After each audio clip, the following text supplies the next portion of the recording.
No sweat.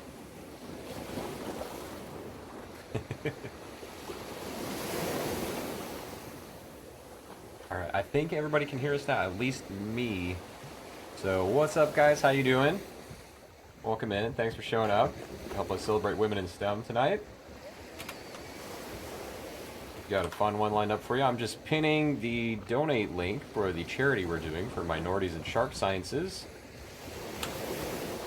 That'll be pinned to the top of the chat. Ah, sweet. Okay, we got a 3-minute ad break coming up in 3 minutes. We'll get that out of the way up front.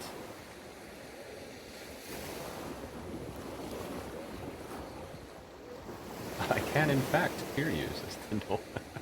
Taxart, thank you so much for the 35 stream streak. Oh my goodness. Okay, that'll stay up for the rest of the stream. Perfect. I'm going to run one of these quick ads to get rid of the pre-rolls for anybody who wants to join us here early on. Which, thanks again so much to all of you who did show up early. Hey, Coffee Rocks, good to see you.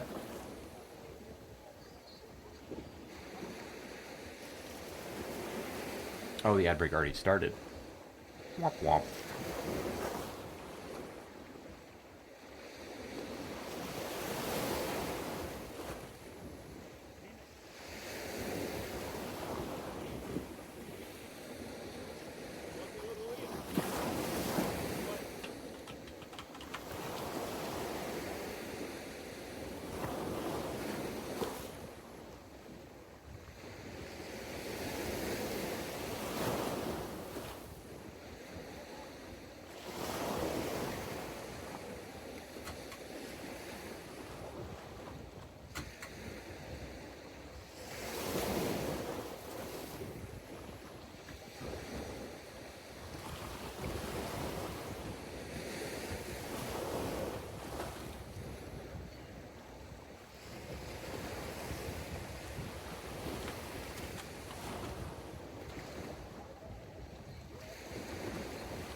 Alright, folks, we're going to try out a new overlay here with our,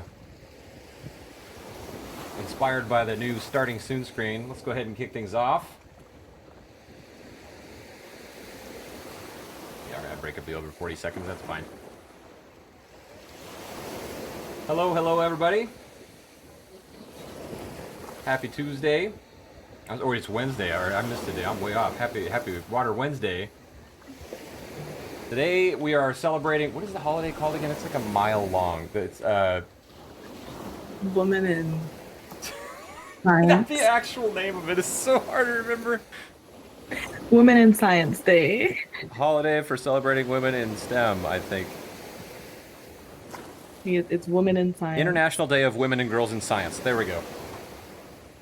Yeah, I know things. And today I am accompanied by the illustrious Carlee Jackson of Minorities in Shark Sciences. Thank you so much for joining us tonight, Carlee. So excited to be here. Thanks for having me. I had the pleasure of meeting Carlee at a convention in Tampa called SharkCon. Believe it or not, there is a whole convention dedicated to sharks, shark science, conservation, different approaches, even tourism, and just people making sharky art and stuff. She was so cool. I kind of made a mental note, was like, we should do something like this someday. I was starting to think about conducting these types of interviews. So I'm really grateful you were able to make it out here today, and we could do this fundraiser for your organization. I've set the goal at 500, guys, but there is not actually a cap. If we meet that 500 goal, I'm trying to think of what kind of silly things I can do to incentivize people. You know what? Actually, I've got a good one. We'll do a Thrash Thursday stream where I'll play music again, and I have to wear the shark head the entire time. I have this big dumb thing. I have to play guitar with this on. Yes. So we'll do that, and I'll finish. What's that name of that horror game we played? I will finish Death in the Water 2, which I don't know if you've heard of this, but it's ridiculous. You've seen it? I think I've seen like clips of people playing it, and I'm Where like, yeah, this. where you're a spear fisherman and like if you some kraken like possesses all the sharks and sends them after you. Oh gosh, yeah, no, Yeah, it just wasn't bad at first. It was kind my of silly at nightmare. first, but then you go to this subterranean area, and I was just like, nope, No, I'm we haven't done. touched this since. So, for the people in here, would you please give us the high level just introduction? What is your name and what do you do? Yes. So my name is Carlee Jackson. I'm a marine biologist and I focus mainly on sharks, sometimes sea turtles. I also am the co-founder and the director of communications for the nonprofit Minorities in Shark Sciences, or MISS. And yeah, my research interests kind of fall into shark tourism. So how tourism activities affect sharks and how they interact with their environments, trophic interactions, really interested in all of it. And I haven't really done a lot of sea turtle stuff lately, but I always joke and say like sea turtles pay the bills because in the past they have been the ones to pay the bills. Yeah, They were like my foot in the door to marine science, and it's good to have sea turtle experience. They're cool animals, but sharks are where it's at for me. they're really cool, but they're not sharks. Yeah, they're mean. Turtles are Are mean. they really? Why are I've how are turtles been mean? bit by like a sea turtle more than I've been like come close to being bit by a shark. Like I tell people this, and like I Wow, think about it, they're a prey item, so they act like a prey item all the time. So so they're they're very just trying to like defensive. right, yeah. And I worked in a sea turtle hospital, so they weren't very happy that we were trying to get them better. But yeah, I've been bit, and That's so wild. When you hear somebody say I've been bit by a sea turtle, you expect them to show you like a missing digit or something. That's got all my hands. But it wasn't a okay. loggerhead.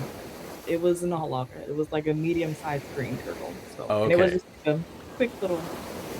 We were Yeah. trying to tube feed the turtle, so I kind of deserved it, I guess. Trying to save your life, like Yeah, yeah. Let me help you. yes. That's too funny. So, Mhm. I want to make sure I've got this right, but folks in here, we've kind of cultivated a community of just people who love the ocean and are interested in watching marine content. So a lot of us are very familiar with content that's been on Discovery Shark Week, Nat Geo Shark Fest.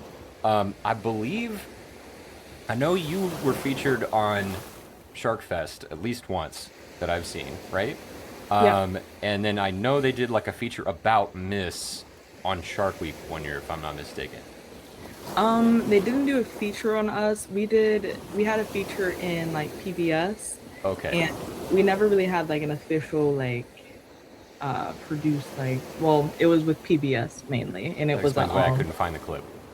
yeah, it was a YouTube, it was on a YouTube series. Yeah. Okay, I got you. Yeah. But nothing with Nat Geo. We partnered with Nat Geo before, but not really. Yeah, we haven't made like a missed documentary. It's something we're trying to do, but Okay, sweet. Yeah, that'd be really cool. definitely want that. We're something that we've been always wanting to do. So we Nice. have a really cool story. We want to So tell it. yeah, speaking of that story, let's hear it. So how did the idea for Minorities in Shark Sciences come about? Yeah, so it's honestly one of my favorite things to tell people. Like it's a really fun story. So we started back in the summer of 2020, and back then, sorry, the little Oh, the parachute is. emotes. Yeah, it's a game they can play where they I try to get love the it. emote to land in the pool. Back in the summer of 2020, and if you can remember back then, there was a lot of like civil unrest here in America, Yeah. and specifically around the death of George Floyd, well, the Hmm. murder of George Floyd, and some other events or incidences that happened around there, specifically with this man called Chris. His name was Chris Cooper, and he was a black man just birding in Central Park, New York. And this white lady like called the cops on him, who knows why, I remember and that. it was really big thing. And from that, this whole movement started on social media. pretty much Black people in nature positions or outdoor positions, really trying to break that stereotype that Black people don't go outside or Black people can't swim or whatever things that have just like stereotypes that have been built up. So I joined in on just a trend, and I was like, oh yeah, let's just post fun pictures of me doing shark and sea turtle work. And we used the hashtag Black in Nature. And from after I posted that, like I had like 200 followers on Twitter. Like I was very low key, and then I posted that, and since it was trending, it got like a lot of views, and then like had like There you go. That's 20,000 how it likes starts. later, and I was like, oh my gosh, what is happening? But on the post, Jasmine, our CEO, our current CEO, she commented under it, and she was like, oh my gosh, like another Black girl in shark science. And I was like, wait, what do you mean? Like you're a Black girl in shark science? And it was really impactful because I had never, like ever in my career, had met another Black human in shark science or like probably like marine. I think maybe marine science in general, but the fact that I can't remember, likely not.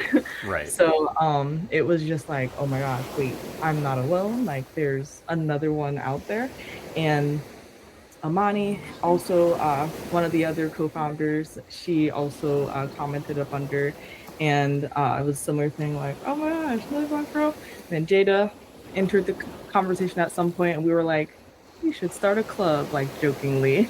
And we all got on like a little group chat and ended up meeting on a Zoom and just like talking, and we all kind of shared our experiences coming up in our careers, and we really connected on that, and we also were really feeling like empowered to take action. And we were living in an environment at the time where you kind of felt like you had to do something, like you needed to do something. Yeah. So we kind of we pretty much came to conclusions of like we want to break barriers that are preventing people that look like us from getting into this field. And we identified some of those barriers, and the biggest one is really getting like experience in shark science or like field work in general in marine science. And you can get that experience, but you usually have to pay for that experience You so know, that it's funny you you say that. That's actually something I noticed. I'm not a scientist myself. I'm just a nerdy scuba diver who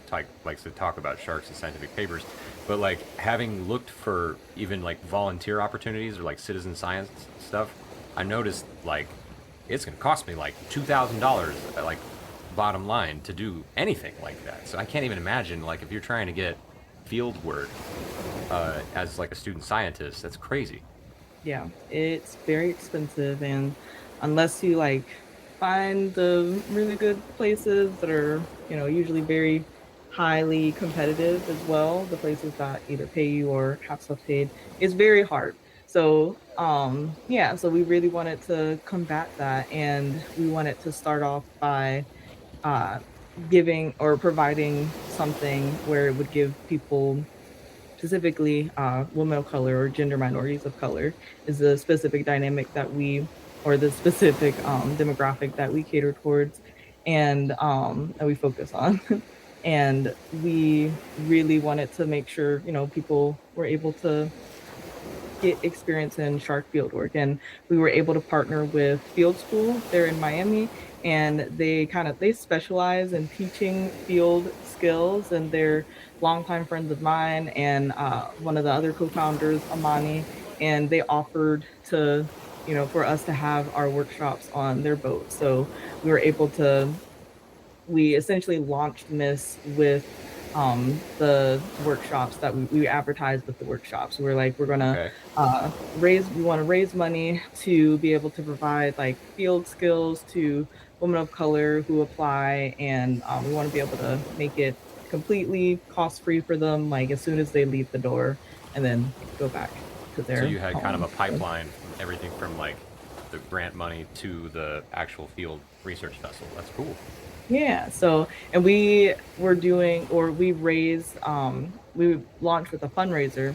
So we were like, oh, let's say like $5,000. And then someone was like, you know what, it was Amani specifically. And she was like, let's put like 20,000 just to shoot for the moon because we needed about like 20-ish to have at least like 10 participants and completely cover their travel and everything. And we ended up raising, I think it was like $22,000 like over the weekend. So we met our goal like super quickly, and it was essentially like confirming to us that Miss was needed, and like people really believed in our mission and like what we set out to do. Because yeah, there turns out there was a lot of people of color that were like, oh, like women of color specifically that were like doing shark science, but Yeah. had no representation or just no, their voices weren't the ones being elevated. So Like, I can imagine that, like you said at the beginning, you had to think for quite a while. Was there anybody else in the field at that time? Uh, so I can imagine feeling pretty isolated in that. Once you launched it and the word got out there, did it feel like people started coming out of the woodwork? Did it surprise you? it was, I think it surprised me because I just had like, yeah, I just had never seen so many different types of people represented in shark science. And it was just really cool to see people who were, some of them like very well into their career, finally come out and be like, oh my gosh, like there's a community for me now. And like there's somewhere, or there's people that share the same experiences that I do, and um believe in what I do, share the same values, things like that. And we all, it also was like a, there were a lot of people who were discouraged from pursuing careers in marine science or like shark science, who were coming out and being like, oh my gosh, like seeing you guys do this really inspired me to get back into marine science, or like, Heck yeah. pivot my career, follow my dreams. And it was really, it felt really good to be able to provide something that people really like, that was impactful and people needed. Right, because like at first you're saying like I don't know if this is needed or if people are even going to respond to it, but then when they do, I can only imagine that's pretty satisfying to see that like, hey, we did a thing that people are actually really happy about. Yeah. And And I'm it so was sorry to like interrupt, but I completely missed it. We had our first donation. Cricket, thank you so much for the $25 donation. $5. Thank you. It's Wow. supposed to play a sound. I don't know if it did, but I don't think it did. I think I saw something go across the screen. okay. It's also supposed to play like an applause. I think I know why it didn't. I'm just going to uncheck this box. The Tiltify one. Do not control audio via OBS. All right, there we go. Hopefully it'll do its thing now. So that completely forgot what I was going to ask you next, but that's okay. So, what's what are some of the? So you were talking about Miss, how you guys kind of uncertain when you started it, but then people started coming out of the woodwork. Yes. So you mentioned the sense of community that it brings. So we know about the purpose, right, of breaking down barriers and helping to get grants for people to go and get field work, and you've got that pipeline for that figured out. But on the community side of of things, is there more you'd like to talk about, like how you guys focus on community? Like, are there events or uh, comms that people use? Anything to facilitate that? Yeah, so we have a large Miss community. That was something that people really were pushing for early on. They were like, "You guys should make like a online community," and we're like, "Okay." And it's since grown to, so it's a whole membership. So you have to apply to be a member. It's a free membership. If you identify as a gender minority of color, we also have a paid membership for, we call it Friends of Miss. So if you don't fall in that demographic, you can pay a yearly fee, just like any other like professional society. Um, but we have over, I think over 400 Miss members now. So we have a pretty large community, and it's mainly on Slack. So if you think about it, we started in 2020 when everything was virtual. So we started out pretty much mainly like virtual, If you can believe it, um, that's when my wife and I met. as well. Was on the Hinge app. I guess we were both bored. But me and my husband met on Tinder, so I get you. Yeah. Still waiting for my success story check though. Bro, I was like, you could sponsor our wedding. Like, I expensive, think man. we actually did write Hinge and say that because we had a instead of like a gift registry, we had like an online gift registry. And we were just telling people, don't buy us anything, just contribute to like stuff we can do on our honeymoon. And Yep. so I think we actually sent that link, the honey fund link, to Hinge, and we're like, hey, How you rude know, of them. yeah, he didn't respond. That's okay though. Oh, right. But let me, okay, wait, I know what we're talking about. So, membership. So, Yes. yeah, we have over like 400 members now. And we have a lot of different events that we do for our members. So, like professional development webinars, our programs, the applications are first open to our members when we are looking for like interns or counselors for our camp programs. We first pool uh, our membership community. So essentially, when you're a member, you get access to our programs like first dibs essentially, and then Cool. to get access to resources. So we have a whole resource panel in Slack, and people will post jobs, scholarships, grant opportunities. We have all types of just all different types of like professions, and well, like there's shark scientists or marine science, but just in many different types of fields. So there's just a lot of overlap. There's a lot of collaboration and opportunities for people who are more early in their career or still trying to figure it out to Yeah. actually connect with those who are more seasoned in their career and can, help mentor and like guide them through their career. So it's definitely, and it's a safe community. And that was a big thing as well within the shark science community, is that it was not a very safe space for people of color. Like it just point blank wasn't. And it also at the time it was the what is it, the I don't know why I said what is it, the American Elasmobranch Society. They have a member. They're the largest shark professional or sharks and rays professional society, and actually, I think they're the second largest now. I think Miss might be a little larger than them now, but at the time they were the largest, and in their membership, out of all the members, Jasmine at the time was the only black member, the only black, like female, male, just the only one. And I think also maybe the first one. But it was, so it just kind of shows you how, if that space historically has been dominated by very like one demographic, and that's Yeah. white male. So historically, it just hasn't been a very safe space for us, and we weren't even allowed to be in this space at one point. So we really made sure that's like a really core principle of Miss, and like especially within our membership, is we are creating a safe space for people. And yeah, it's a really, we're very close with our members. We also have like summits, so we'll have in-person summits. I went to our in-person summit last year, and we did it in conjunction with the SICB conference, so the Society for Integrative and Comparative Biology. I Oh, got it okay. right.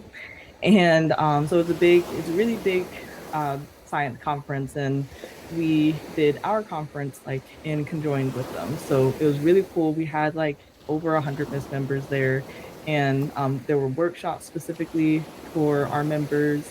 And like some of our members were actually presenting in the conference. So we yeah, In we in have the a in the really, adjoined conference, say it again. in the conjoined conference, like the other one you guys partnered with. Yep, in the Okay. 60 conference itself. Yeah. So, and they've been really supportive of us, and also made a it's a there's a section in their journal that was, they did a miss, what was it, like a miss, why can I remember the word? A miss journal. There we go, essentially. And our miss members were able to publish their research in the miss journal portion of SICB. So it was, yeah, so we've been able to create like a lot of opportunities for people who otherwise would have not like seen themselves in shark science. Like I can tell you now, like if you had asked me like, it's been 6 years of Miss now, so I guess like probably like less than 10 years ago, if I ever would have thought I'd like be in community with other people of color in shark science, then I would have been like, that's a pretty, that's a good dream to have. Um, it's funny, the literally like months, the same year that we started this, I was out on a trip with Field School Miami, and I was just out on a trip with them. I was talking to Julia, one of my mentors and one of the Hold up directors that of. 1 second. I'm so sorry. I wanted to acknowledge. I fixed the audio clips. We can hear them now. I can hear them now. But Aaron Swims, thank you so much for the $10 donation. My friend, I know Oh, Aaron. nice. All right. Well, thank you so much, Aaron. We appreciate the donation. Uh, please carry on. No, it's fine. No, I was just I was talking to my mentor about how I was like, I just want to get more Black people in shark science, like, but I don't know how. And then like 6 months later, we started this. So it was just like, oh, I manifested. We manifested this. Heck yeah. So I can only imagine like how exciting that must be to see the vacuum for a community like this and an organization like this, realize it with some of your friends, and just be able to look back and say, we did that. But now, not only that, but there's undoubtedly already more minorities in shark sciences because of this. How does that feel? It feels like awesome. And it's just I don't know, I'm like it makes me happy because I'm like, this is how it's supposed to be. Like this is supposed to be the norm. And it's it's very awesome. Like I love that we have done this, but it's like we're also trying to push that this is supposed to be a normal thing. Like it's we Yeah. don't want it to be like, oh my gosh, it's the first. We Yeah. You're like, oh, the You don't want first to feel like a thing. unicorn for being. Right, Yeah. exactly. So Um, I feel like this is something our community would already be fairly familiar with, but I want to ask you in your words, what is the importance of diversity in science? yeah, there's something that we say at Miss, a phrase that we say that Jada termed. It was diversity brings, um, like diversity of thought brings, and a diversity of scientists brings diversity of thoughts, which leads to innovation. There we go. And like if you have only one type of person from the same type of background, like looking at something, they're They're only going to be looking at thinking something. inside the same box.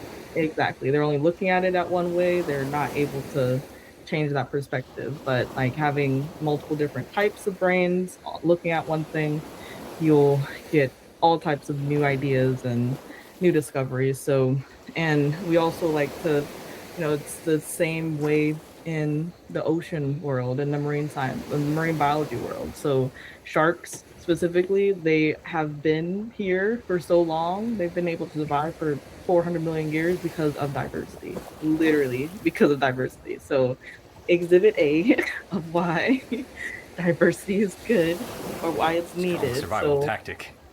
yeah, exactly. It's the best survival tactic. So, literally in like every setting, you different, need things that have different roles and things that just, people that look at things in different ways. So, that's why diversity is needed in science.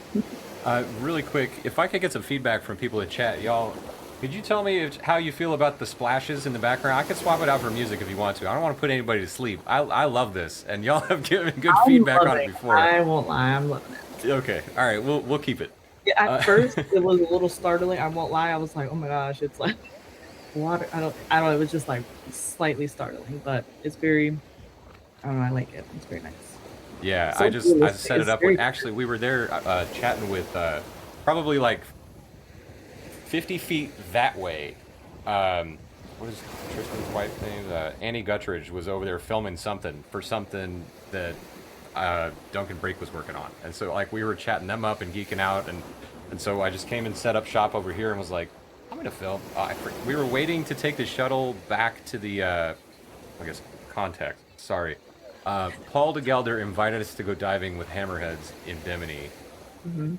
halfway through uh, November, and so this is the last day we were waiting to catch our shuttle back to the ferry, and so I had time to kill, and so I just set up the camera. I was like, this is an awesome scene, and I was like, I need a starting and ending screen. Let's just do this, and I figured out I could just play it on loop. So there you have it.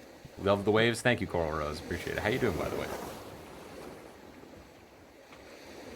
So I'm curious more about your background and your story as well. Why sharks? What drew you to studying sharks? Yeah, so I'm originally from Detroit, so Michigan, landlocked, I guess, from the ocean, but we've got the Great Lakes, but there's no sharks there. But I was about 6 years old, 5 or 6 years old, and I was actually at a book fair with my mom, and there was a book that just had a picture of a shark on it, and I just looked at it and I was like, that looks really interesting, and I was like, I just need to read that book. So asked my mom to get the book for me. I read the book and I just was like enamored with sharks. Like they just were the most awesome thing. And I just naturally have a thing for predators. Like I was really into just predators in general as a kid, things with big teeth. And reading about sharks, and I remember the first thing that really popped out to me was the different colors that they showed in the sharks, and I was like, "Wait, they're not all gray? Like that's crazy!" Yeah. And the different colors, and that there were like 500 different species. I was like, "Wait, that like sharks are cool, and they have these cool superpowers." So from then on, sharks were it, and I was like my family is not like I don't come from a science background. Like my mom's a musician, my dad's a lawyer, so they're just like, okay. Whatever. They're like, cool, sharks, let's try and figure something out. In Michigan too. But So did you always know that that was what you wanted to do? yeah, like literally after I read that book, I was like, I'm going to be a shark scientist. And Wow. like it was just just gravitated towards sharks. They just sucked me in. Like I'm I just impressed. I'm really surprised by that because like I had that moment too. In fact, I have the very book. There's this book from the '70s called The Book of Sharks, and this guy who does all these crazy illustrations wrote it in. I found a copy that was signed by him on Amazon and bought it for like it was like $30. I don't think they know what they had. And that's that was the book that got me fascinated with sharks. And I always tell people people are like, "How did you get so into this?" Because my background's in like video game development, nothing to do with this. Um, and you know, I'm from Dallas, also not near the ocean. So they're like, why are you so obsessed with sharks? And my answer is always just like every little kid has a dinosaur and a shark phase, right? Some people don't grow out of it. Okay, like with sharks, there's so much. Well, I guess the same is true with dinosaurs, but there's so much to learn about them that like that hunger for knowledge is never sated, and we're always learning new things. You know. yeah. So, but for me, it was like I had this like crazy fear of being in water where I couldn't see the bottom. Um, and so we're at I think the Texas State Aquarium, and my mother's like, she's like, so you want to be a marine biologist? I'm like, yep. And I'm probably like 6. She's like, that means you're gonna have to go swim with them, right? With all the dolphins and like in this murky water right out here with sharks and stuff. And I was like, okay, so what else can I do? Like immediately, just Oh my nope. god. Um, Yeah. went a completely different direction, but I do regret that because then I guess after I saw certain documentaries, like I've seen every nature doc known to man, and I saw the first shark water. I guess was really the first thing that made it apparent to me that sharks were struggling so much from human contact, from human caused problems. And just the more and more I dug into it, I was like, okay, I need to take this absurd. Not to say that I'm a knowledgeable person about sharks, but like more so than the average person who's not a scientist. I was like, I need to do something with that and actually try to advocate for them somehow. So I went and got dive certified at a random lake in the middle of Texas, and I fell in love. I was so addicted.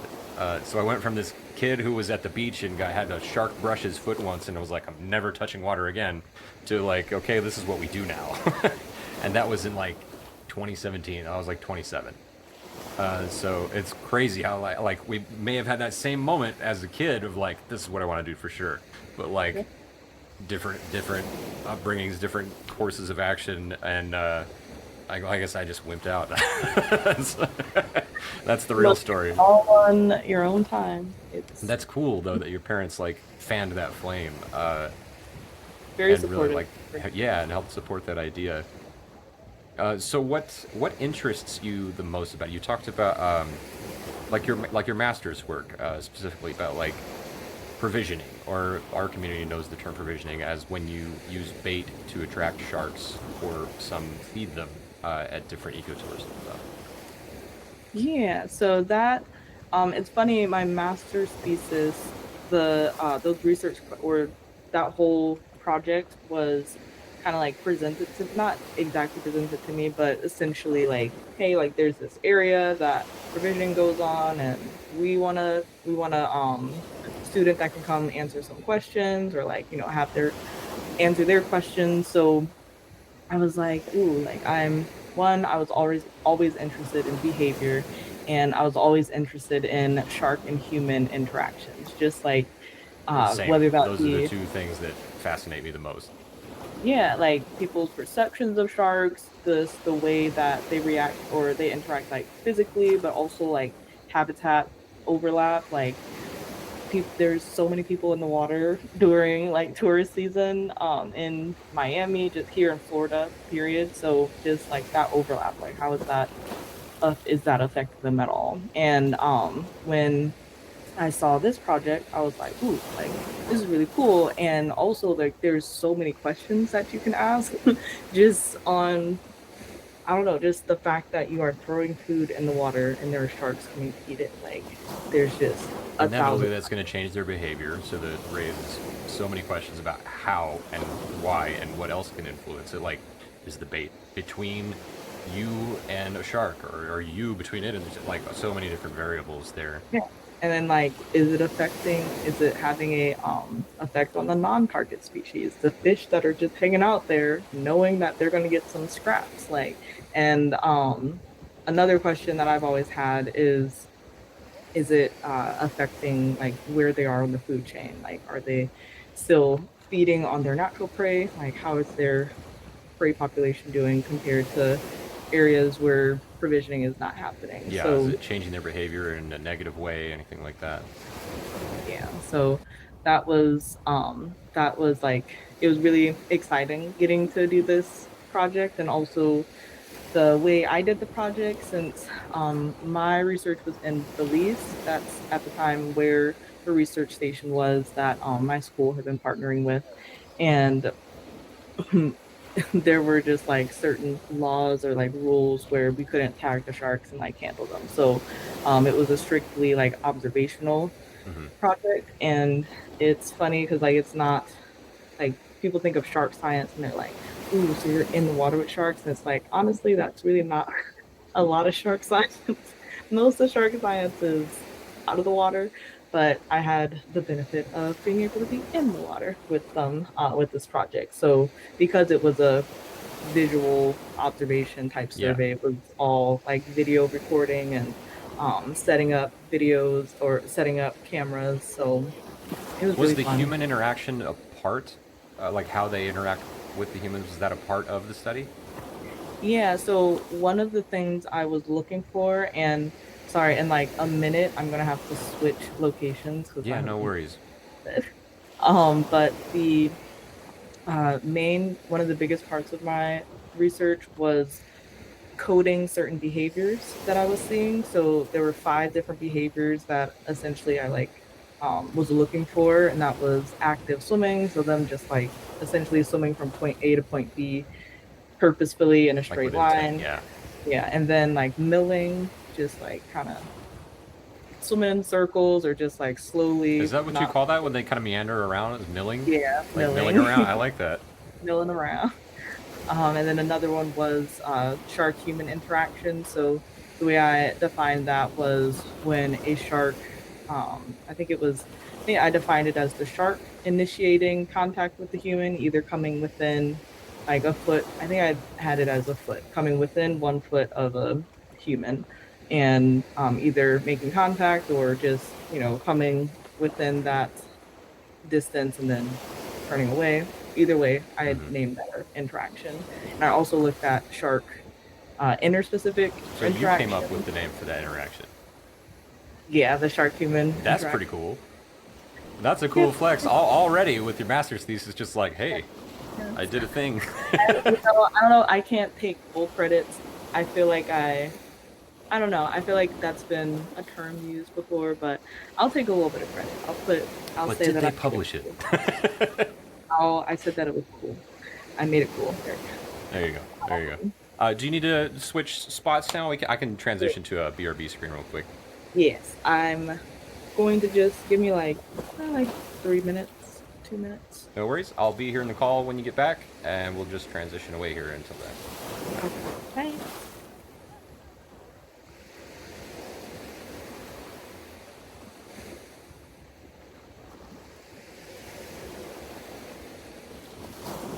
I'm still here, y'all.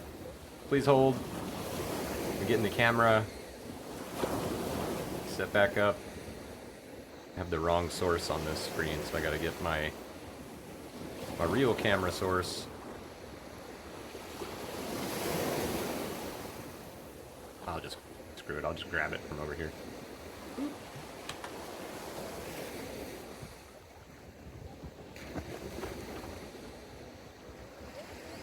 There we go. Hi.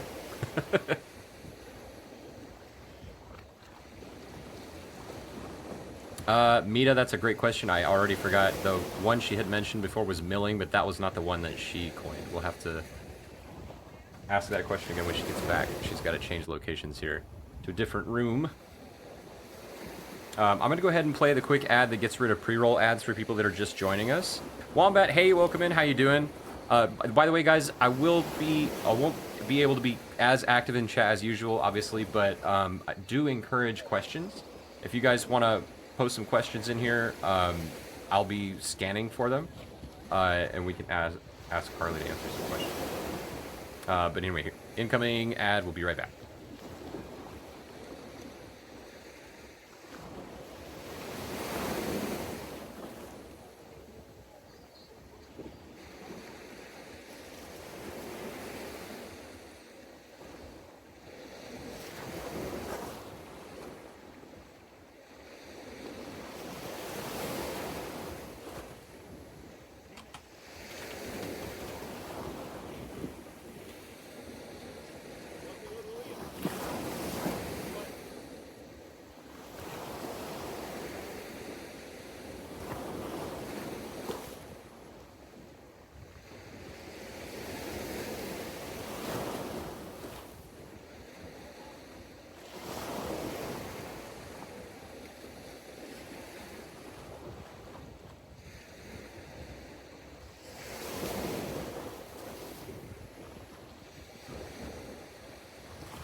Okay, maybe not for you, Wheels, with your fancy subscription.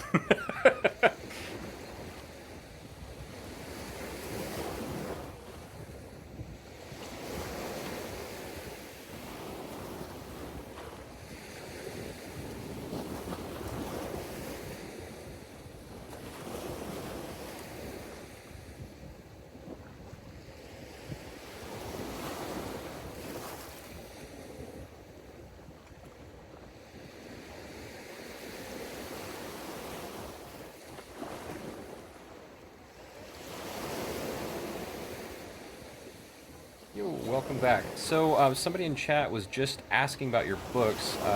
Meet a Monkey in the chat is my wife, one of our moderators. She mentioned that she was complimenting the cover of one of them. Did you want to take a moment to do a little plug for your books here? I found them on a site called Thrift Books. I'm not familiar with this one. But it looks like they'll do well for showing it off here. So, let's see. Yes. So my books. So I have a shark book and I have a sea turtle book. The shark book, that was the first one. It's called Sharks: A Day in the Life. And do you need? Oh, you have the link. There you go. I got Perfect. you. Yes. Yeah, so sharks, a day in the life. So, what do great whites, hammerheads, and whale sharks get up to all day?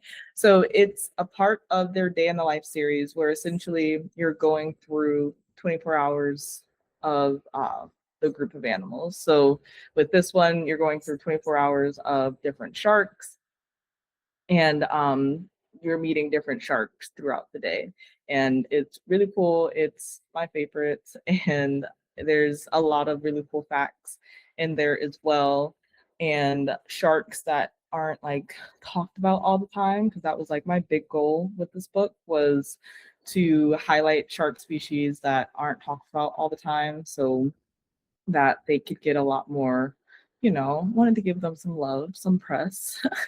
And yeah, so it's a really cool book. And I say it's for, it's for kids, but I think it's for all ages. It reads really easily, but not like in a little kiddie way, like That it's was going a, to be my next question was, is there like a target age group, but you try to keep it pretty neutral?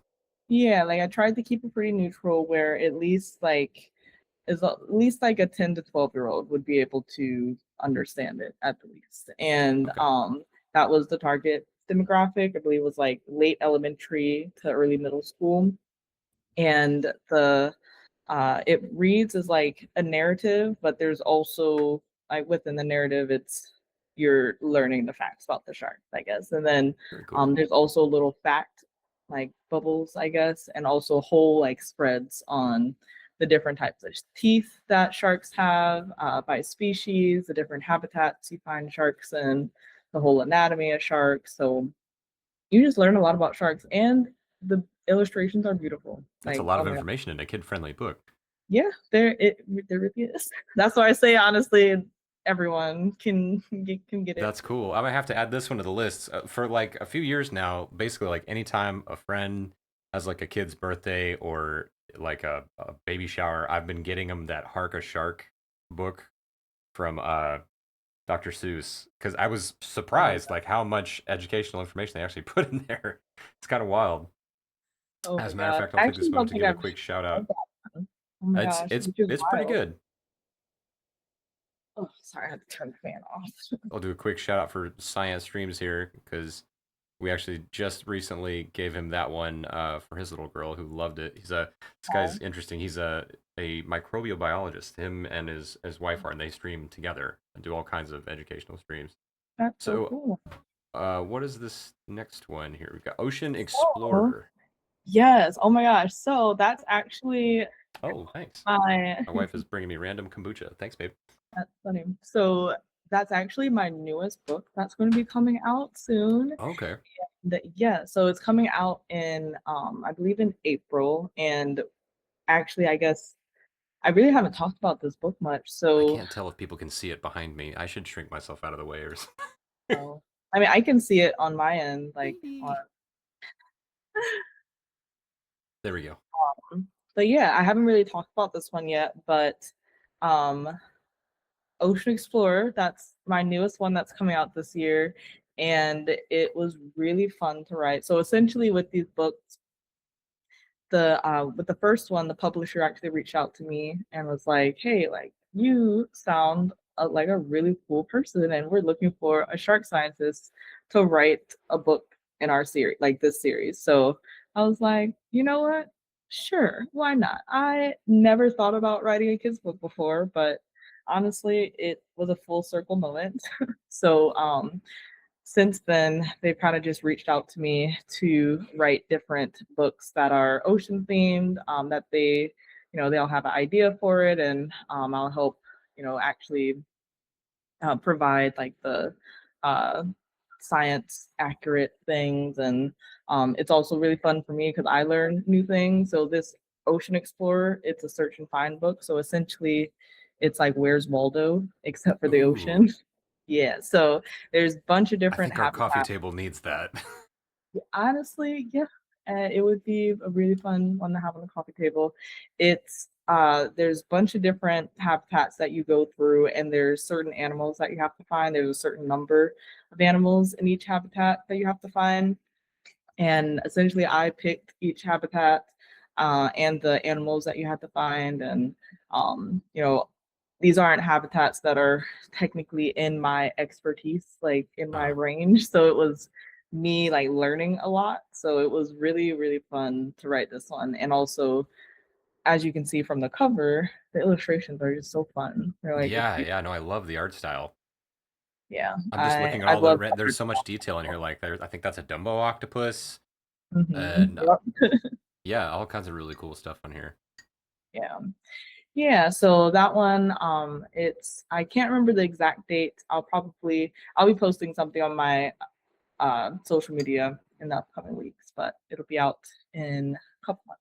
Okay, well, sorry to put you on the spot with that one, since that No, that's it's okay. one of the I just was newer like, ones. I didn't even realize they had it like available for pre-order yet, but Well, there you go. You guys heard it here first. well, for pre-order, literally launching it right here with Shark Geek. Oh shit. We Yeah. got the exclusives. That's right. So, So, and then you've got. Is this? Are there just the three, or are there some more? this is the three. I don't So mean to this say is just the three. That sounds so crappy. I'm sorry. no. I understood. I just want to make sure I Um, found them all. yeah, that's all of them. Yeah, the green sea turtle, that was the second one that I wrote. It was like, oh, you do sea turtles too? You want to write the green sea turtle book for us? I was like, sure, why not?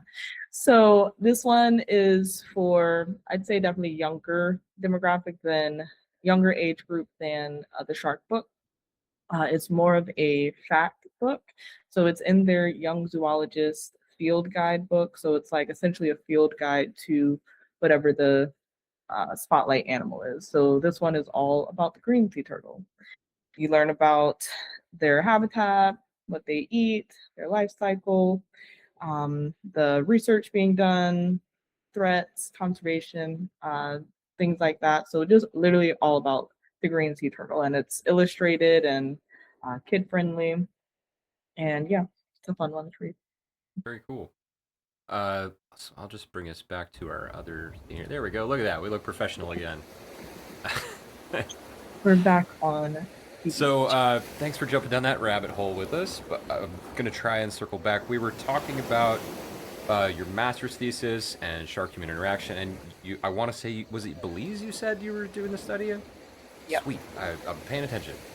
Um, and you weren't able to do tagging and certain other methods, so it was a lot of filming and firsthand observation, right? Yep. Okay. Yep. So, and I was on a small little island called Kulker, like a 5 mile long island. It was so tiny, but I loved it. I really loved Okay. it. Cool. So, what were the major findings? Like, what were your conclusions at the end of this study? Yeah. So the biggest things that I talk about are the essentially they were changing or they were exhibiting certain behaviors during certain points or whenever certain provisioning activities were being done. So like they were definitely like there were more sharks around when there were boats around and like food in the water. And then you could also another big thing that I found was that the sharks were using the motor as like a dinner bell. So as soon as like shark or the boats would just like pass by the area, like Shark Ray Village was the name of the provisioning area, and it's just like out and right off of the barrier reef. And boats would like just pass by, and the sharks would be like, "Oh, They've immediately there's associated the sound of the oh, engines with this is a yeah." source of And food. then some of the tour guides would actually like some of them wouldn't feed the sharks, but they would turn their boat motors on and or their boat engines on, and the sound of that motor, the sharks would just like come around their boat and just like hang out around the Yeah. motor. Yeah, and unfortunately, some of the sharks did show signs of like bodily harm from what I'm assuming is the propellers, only because I never actually saw it like physically or I never witnessed it happening. But a lot of the sharks did have cuts out of their dorsal fins, Like you see with and some manatees here in Florida, where they'll have like a few gouges in a row. yeah, and like some of them had it on their actual like mid bodies as well. So yeah, so it was like that association could lead to is leading to those types of negative interactions. And another really weird thing that I found from it was a lot of the sharks were exhibiting chafing behavior. So like when Rubbing up fish against the like boat. roll on their back and like scratch. Uh-huh. um I remember when I was texting my advisor, like my committee, and I was just like, I sent him the video and I was like, have you ever seen a nurse shark do this? Like, it was literally swimming and then rolled completely on its back and was just like scratching. And I was like, I'm so glad oh, you said that because I filmed something with my drone. I won't dox the location, but it was somewhere here in the Treasure Coast. And there were like 8 nurse sharks on this shallow reef, only like 40 feet or less off the shore, and all of them kept rolling. They were just all like doing barrel rolls, and we watched it on my stream for like an hour, just with me going, what the heck are they doing? they're like mating. I know they do that. I don't know. It was hard to say if it was a mating behavior because there were times where there were 2 sharks next to each other, but they weren't necessarily like side by side. There didn't seem to be rhyme or reason to it. And then other ones were like, no, that shark is clearly alone, and it's still doing it. So like, I don't know if they're like shoving their head in a rock and trying to wrench something out, or maybe like it's a chafing behavior, but they're rubbing on a rock or something. I don't know. Yeah. I'm still I've not sure. seen them do that when they're trying to get like a lobster or something that's stuck in a corner. But Yeah, try to like wrench it out of a hole in the rocks or yeah, something. but if it's just like in the middle of the sand or something, it so what we It was all something on that reef, actually. was on the reef, yeah. Yeah. But yeah, well, and then what we were essentially what from that, what our thoughts are is like because there are so many nurse sharks in one area in like a small space, and that's like not a very natural behavior. Like there's usually like nurse sharks, they like to pile together, Mhm. but not like all the time. Like there was just like a unnatural amount of Like nurse I'm sharks. sure for reference, everybody's familiar with the like videos and gifs of like white tip reef sharks cuddling on a rock wall or something like that. Yeah, there's not a lot of gifts of nurse sharks that I would say. But yeah, there's just like so many sharks in one setting, and they've seen in species that are normally solitary when they're in like unnatural aggregations like that, they can start passing around like parasites and Interesting. um like just skin lesions, things like that. And there could be stuff in the seagrass maybe, but those are things that like I always tell people I came out of my research project with so many more questions. Like, Yeah, I'm sure, I sure. found all these things, but I had so many more questions. But back to the behavior part, I like feel like the that's what makes a good scientist is the curiosity and just wanting yeah, to figure out the answers to those questions. yeah. But I'm trying to think. I feel like I didn't explain the behavior one as well. Well, so There mostly I'm were curious, like, what were they rubbing up against? Was it each other, or rocks, or the boat, It was or the seagrass. No, it's just like seagrass? Okay, in the seagrass mostly, or the sand. interesting. I don't know that I've ever seen one do that just on the sand. Yeah, like it was very weird. I was like, what is and it was like I'll show people, you know, I have a lot of content planned coming up, so you'll see all of my weird nurse shark videos that Sweet. I've filmed, and it's just like almost creepy how many nurse sharks there were like at one time. Like it was just like they just emerged, and like mind you, this is like 6 feet of water, like crystal clear, like beautiful, but like it's just like 50 It's an nurse sharks, unsettling amount of nurse sharks. and they're all moving like the same, like in the Yeah, same direction. Like it's I'm very sure. Yeah, odd. like bunnies are cute until there's 100 of them standing right around you. You know. You're like, all right, That's funny. We had some awkward interactions with nurse sharks in Bimini where like they were fishing for bait and we called a dive short on our second day of diving because there's a tiger shark. Joker came in and Queen, the massive hammerhead, was there at the same time, and they're like pushing each other out of the way. And so it's this high energy, high excitement, dive, and then all of a sudden the silt comes in with the high tide, or with the end of the high tide, and just this wall of dust, and we're like, all right, we're out of here, get up, you know. And so we get up to the boat a little early, and there's like 20 nurse sharks. Apparently they were fishing for more bait, and so there's just a bunch of nurse sharks around the ladder, and we're having to like, we didn't have to like push them out of the way, but you did have to like put your fin between you and them to just be like, no, no, bad dog, you know, like go go a little farther, please. Yeah, they're relentless sometimes. They're pretty charismatic. I've had them like when I've been on my knees when they overweight you. I've had them like take a nap on my fins, like Oh my right God. behind me. Like That really? actually happened to me during my research. One of them took a nap on my fin, and Mhm. there's video evidence, and I was like, oh, shark human interaction. There you go. That checks the box.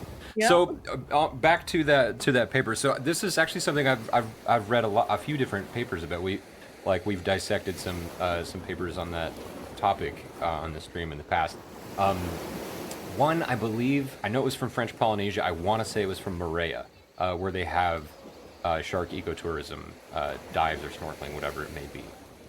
But like one of the papers, which I think was that one, was talking about how you see, like if you were to break sharks into two categories, the site fidelity ones and the non-site fidelity ones. And for anybody in the chat that's not aware what that means, site fidelity means like, for example, a blacktip reef shark, which is going to live on its stretch of reef and never leave.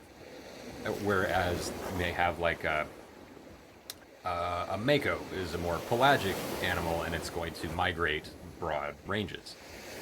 So they noted in this one study that the site fidelity species were the ones that were more habit forming, so that like when they heard the engines, they would show up to the site every time, and they didn't note that connection with the non-site fidelity species. Is that congruent with what you guys observed in that study? Yeah, I would say because nurse sharks they're very like site fidelity. They're even though we actually are starting to find out there are some populations that do make like pretty long migrations, but for Really? the most That's part, hard to picture. I know it's the ones that go to I think the Tortugas, something like that. But some nurse sharks like to take long routes, I guess. But for the most part, nurse sharks do kind of just stay in one particular reef. Um, and definitely, I feel like because they are so like habitual to a certain space, they definitely, that's I feel like that's very congruent. Like they're easily, what's the word? Easily like trainable, I guess. Right. And They're always it's looking like, for an opportunity to get a snack, yeah, and that's a exactly. good And like one. they're looking for the easiest snack. Like they're very lazy. Like most sharks are lazy, Like honestly. I know the word opportunistic gets thrown around a lot with sharks, but that is really like a prime example. Yeah, like nurse sharks have very low metabolism, like naturally, because they usually are sleeping most of the day, and then like I they're know there's night a better predators. word for it, but they seem to be like very lethargic animals. Like they're just going to conserve Yeah, energy unless food is available. yeah, pretty much. But and then even in aquariums, they're easily trainable. There's a lot of aquariums that have their nurse sharks trained like really well, like colors and hit That's the actually bells and the first time I got in the water with sharks on purpose was at a place called Theater of the Sea in Isla Morada. I had a friend who was training the sea lions there. oh my god, She does, I knew someone who worked there too. yeah, my friend Katya. She went to high school with me in Texas, and she was the SEAL trainer there. And I went in and filmed the whole thing. They had actually just lost their sharks from a hurricane the year before, in I want to say 2017. So they had new juvenile nurse sharks. And I filmed the whole thing. It was really cool. They did have them trained to like swim through a hula hoop and touch their nose to like a bite reflector to get a piece of fish. But it was such a confined space and so murky that I didn't end up doing anything with the footage. I was just like, I don't feel good about this. I don't want to encourage people to like go here and do that. Right. It is what it is. But that's something we talk about a lot. Is like as a person who I firmly believe in like following the example of the Bahamas. That, like trying to promote more ecotourism is a great way to help push for more laws to protect them across all species. So, but it's important to me that it be done ethically.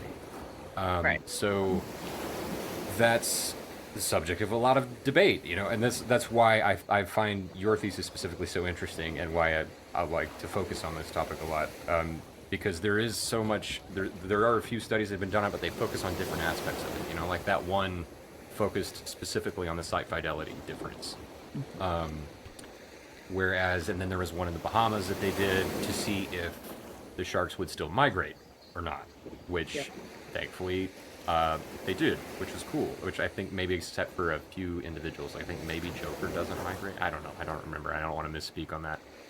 But so, just you've collected way more knowledge on this topic than I have, in being that that's your career. So I'm curious, just based on what you've seen and in your opinion, do you think the current standard of what people do, like for example, diving and feeding, where they're overweighted, like they do in Bimini, do you think that's an ethical way to do it, or do you think that negatively is affecting those species?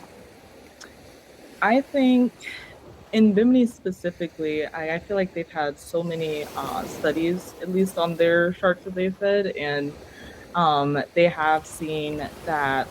I believe the last paper I remember reading was about the hammerheads that come through, and Yeah. they specifically, that's part of their path, is they kind of make a stop in Bimini, get some food, and then go. Same with, I think, some of the bull sharks as well. Yeah. Hold on. The AC started blowing, and I'm freezing now. I'm like shivering. Um, It's the opposite in here. My computer gets so hot. If I don't have the fan like about to take off, I will melt. what was I about to say? The Yeah, so the hammerheads, they make that pit stop, but it's not exactly like they're still getting their energetic needs and everything like that. So that's usually I'd say a big concern when it comes to the feeding of the sharks. It's like, are they getting their energetic need? And also, is this causing an unnatural behavior, as in like, Associating divers with the food or anything like that. exactly, like, are they, is this leading to negative effects? Like, is this going to lead to negative effects? And is it going to have consequences on the environment around it? And That seems to be the biggest fear that I encounter the most often when people ask me about it, or in comments on videos. Like they're gonna like, oh great, they're gonna train people to go and just like swim up to swimmers at a beach and start biting people because they think they've got food. yeah, and it's like, and it's so hard sometimes, like, to even correlate that or associate it, because there's so many more sharks, I feel like, than people realize. Like, yeah, there's just so many sharks, and yeah, like, I feel like that's been a big concern, is that association with food, especially sharks like nurse sharks, who are site fidelity and they stay in that one spot, so they're always going to be there. It's like more times that they're seeing like humans and food, so that association just like builds over time. Right. So like, I always say my opinion is, it depends. Like, it just depends on There does seem to be a lot of factors. Yeah, it's well, I just don't want so to derail you too much, but for one, I tell people, like just from species to species, you're gonna have dramatically different behavior patterns, and then like even within the species, individual to individual, they have so much drastically different personalities. So there's a lot of different variables you have to think about there. And then of course the method in which they're doing it, like here we've got folks that get out in the Gulf Stream and have like a tow rope for the snorkelers that don't have a certification, so they're doing it at the surface, which is a totally different environment than like a drift dive, or like where they overweight you and sink you to the bottom. So like, there again, completely changing the dynamic of the whole experience for both the animal and the people. Yeah, and that makes it hard to really give that answer. Yeah, no, Like, totally, it's fair. I'm not, you don't no, have to. I get, There's no, no I'm trying concrete to like, answer no, I I'm looking totally, for. yeah, no, I totally get it. Like, I'm just trying. That's what I'm trying to stress, is like, Yeah. it's so hard to like really give a definite answer, but like that's also why it's so hard to study and why it's so understudied is because there's just so many different factors. Because including species, it varies by location, like location, laws, even species populations, like in there's more tourism with like white sharks in Australia than there are in Cape Cod. But like Hmm. the populations in Cape Cod are essentially, we're kind of seeing an increase in those populations, but in Australia we're not really seeing an increase. I think they're actually seeing a decrease, a slight decrease. That's But unfortunate. yeah, so it's just like there's so many different factors, but like the main one is, just making sure it doesn't have negative effects on the animal, the environments, and just really trying to, I feel like the biggest thing is to understand first what are the effects, if any, and also understanding that if it's a practice that's been going on for a long time, like there's also not a lot of studies on what happens when you just stop that. So it's like once you start it, it's kind of hard to just be like, just stop, because then you're like, Yeah, what if these animals are like actually relying on the depending on food? it. Yeah, so it's there's a lot of gray area, There's a lot but of caveats, yeah, like and like not only I just what you said, like the different species that are available, but the location comes completely different. The landscape, the underwater landscape is totally different. Like here, we do it offshore, so it's just 100 feet of nothing and drifting, or you're at we huddled behind a wreck to see some lemon sharks. But yeah, so it seems hard to nail anything down with that because you can't make a broad generalization because there's so many variables and so many different species, et cetera, et cetera. So you can't just be like, okay, feeding's good or feeding's bad, or I don't know, or surface is unsafe and at depth is safe, or whatever, whichever. So it's almost like you would have to do a series of really niche studies to actually be able to answer all the questions of like maybe they would have to be case studies on like here's this type of diving they do here, and what are the effects of this. Um, does that sound logical? yeah, no, literally, and that's pretty much what that reflects the current research when it comes to Okay. tourism. Like, there's a lot of different. Like, there's a paper I read on sharks in, I think it was French Polynesia as well, but they were seeing that the sharks being fed there were actually getting negatively affected by the tourism, and they were literally doing I like a read health. that one. It was about the quality of the food they were giving them. So then it Yeah, was like and it too was much like squid or something. yeah, and it was like they were looking at reproductive Yeah. success, like health. Yeah, so it was just like, wow, well, that is quite literally like a perfect example of this is not a good practice in this specific area because it's having a negative effect on the sharks. And in that But specific then I suppose situation, that would raise the question too: is does that mean you should prohibit doing it in that location, or do you have like requirements that you put in place for like a certain quality of food they use or something? see, and then that's where it gets complicated Yeah. because in areas like that, that's a economic resource for them. That is Hmm. like a main source of money. The Like these tourism people, itself. yeah, Yeah. and the tourism itself, and yeah. So essentially, like the sharks are economic value to the islands, and um, like it's that's where it gets complicated is the people factor when you're getting into this. But Yeah. it's hard. Like I always hesitate and like kind of stray away from saying like telling people to stop a practice and kind of lean more towards how can you make it better, and because like essentially, especially if it's been a practice going on for a long time, it's hard to just like just stop. But also again, like the economic value, like these people are probably relying on it is because a lot of these people used to rely on fishing. That actually is something in the island that I did my research in key culture. I Hmm. talked to a lot of those tour guides, and they were like, "Yeah, we used to be fishers, but now Just made there's more no money, more fish." right? So. Well, there's no more fish. Yeah, Oh wow. Yeah, that'll do it too.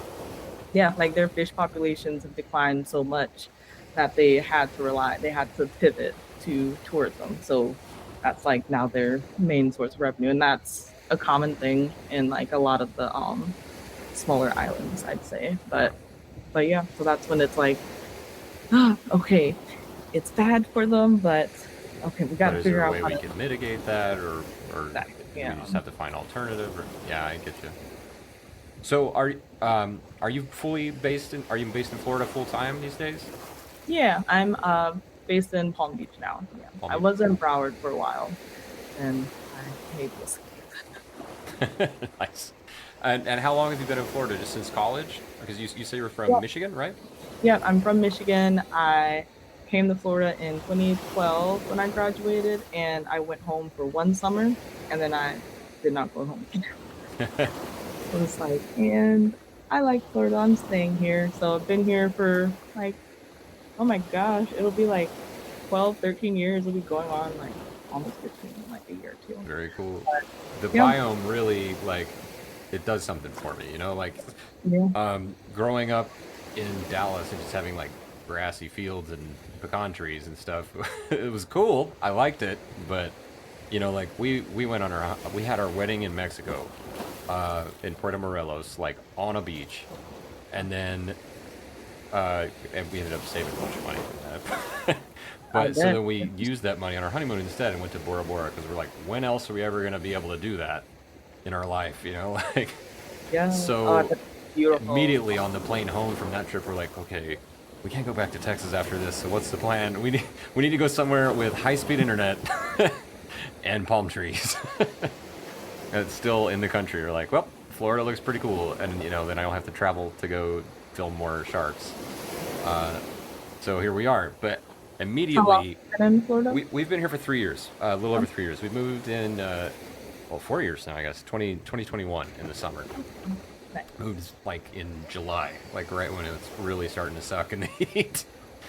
Yes, the worst. But I mean, it was 112 in Texas, so I mean, I was just like, I oh, this used is just more that. humid. This isn't so bad.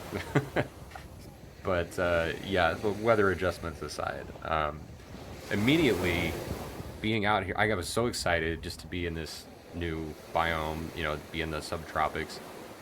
But so I started to kind of branch out, figure out what's the pulse on shark conservation as a topic here. And the more I got into talking to fishermen, talking to divers, talking to ecotourism operators, it started to emerge that there's a lot of talk about like think like depredation is a huge topic here. Like if I comment on somebody else's uh, fishing or in somebody else's shark dive video, or I post one of my own, immediately I'm gonna get people in the comments who are like, you guys shouldn't be feeding these sharks, they're gonna attack people, or like we should kill all the like I talk to people and they don't believe me that there are people out there that are like we should kill all the sharks, the beaches would be Oh yeah. safer, and I'm like, you're a fisherman and you don't think ecology matters? Like what? Now, granted, this is obviously not all the people, but I want to say that like probably every 1 out of 4 people that I encounter that like actively fish and occasionally catch sharks at least seem to think that way, and I'm like, how did this get so out of hand down here? Um, So much hate in your heart. Oh my dude, yeah, like who hurt you? It wasn't a shark. God. Yeah.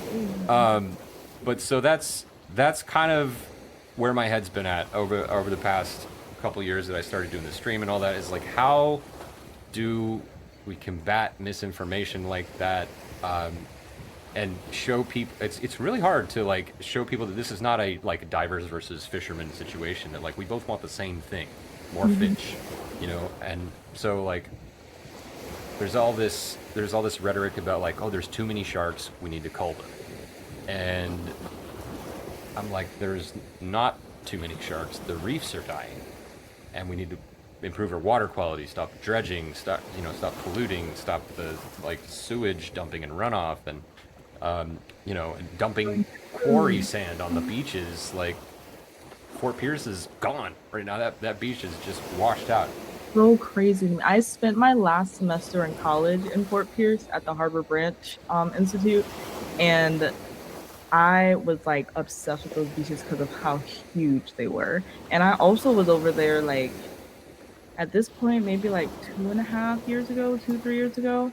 and they were huge. And now I'm like, that it just like, I don't know, it kind of breaks my heart. I was just like, wow, like those were my favorite beaches, and now they're gone. And it's It was crazy. one of my favorite ones. The jetty there was one of my favorite spots to drone for like spinners when they come through.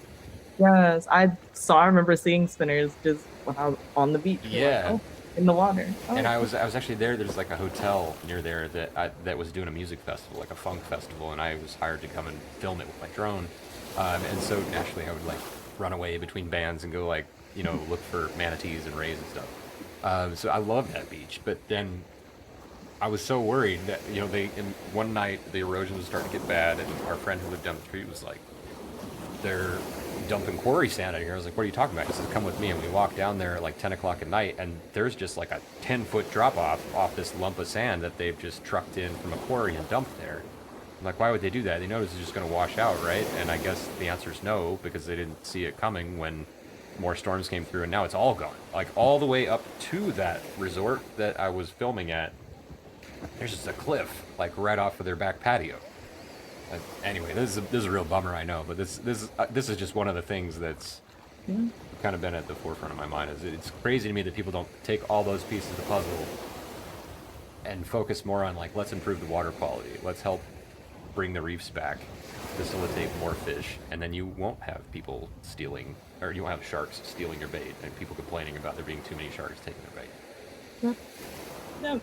And that's why I feel like a big part of that's why I think what we're doing, the science communication, is just so important because people and also like I don't know, I feel like the relationship between fishers and scientists has always been really like rough because it's like, oh, like you're trying to make laws so that we can't fish, and then Yeah, there does like, seem to be like an innate mistrust there.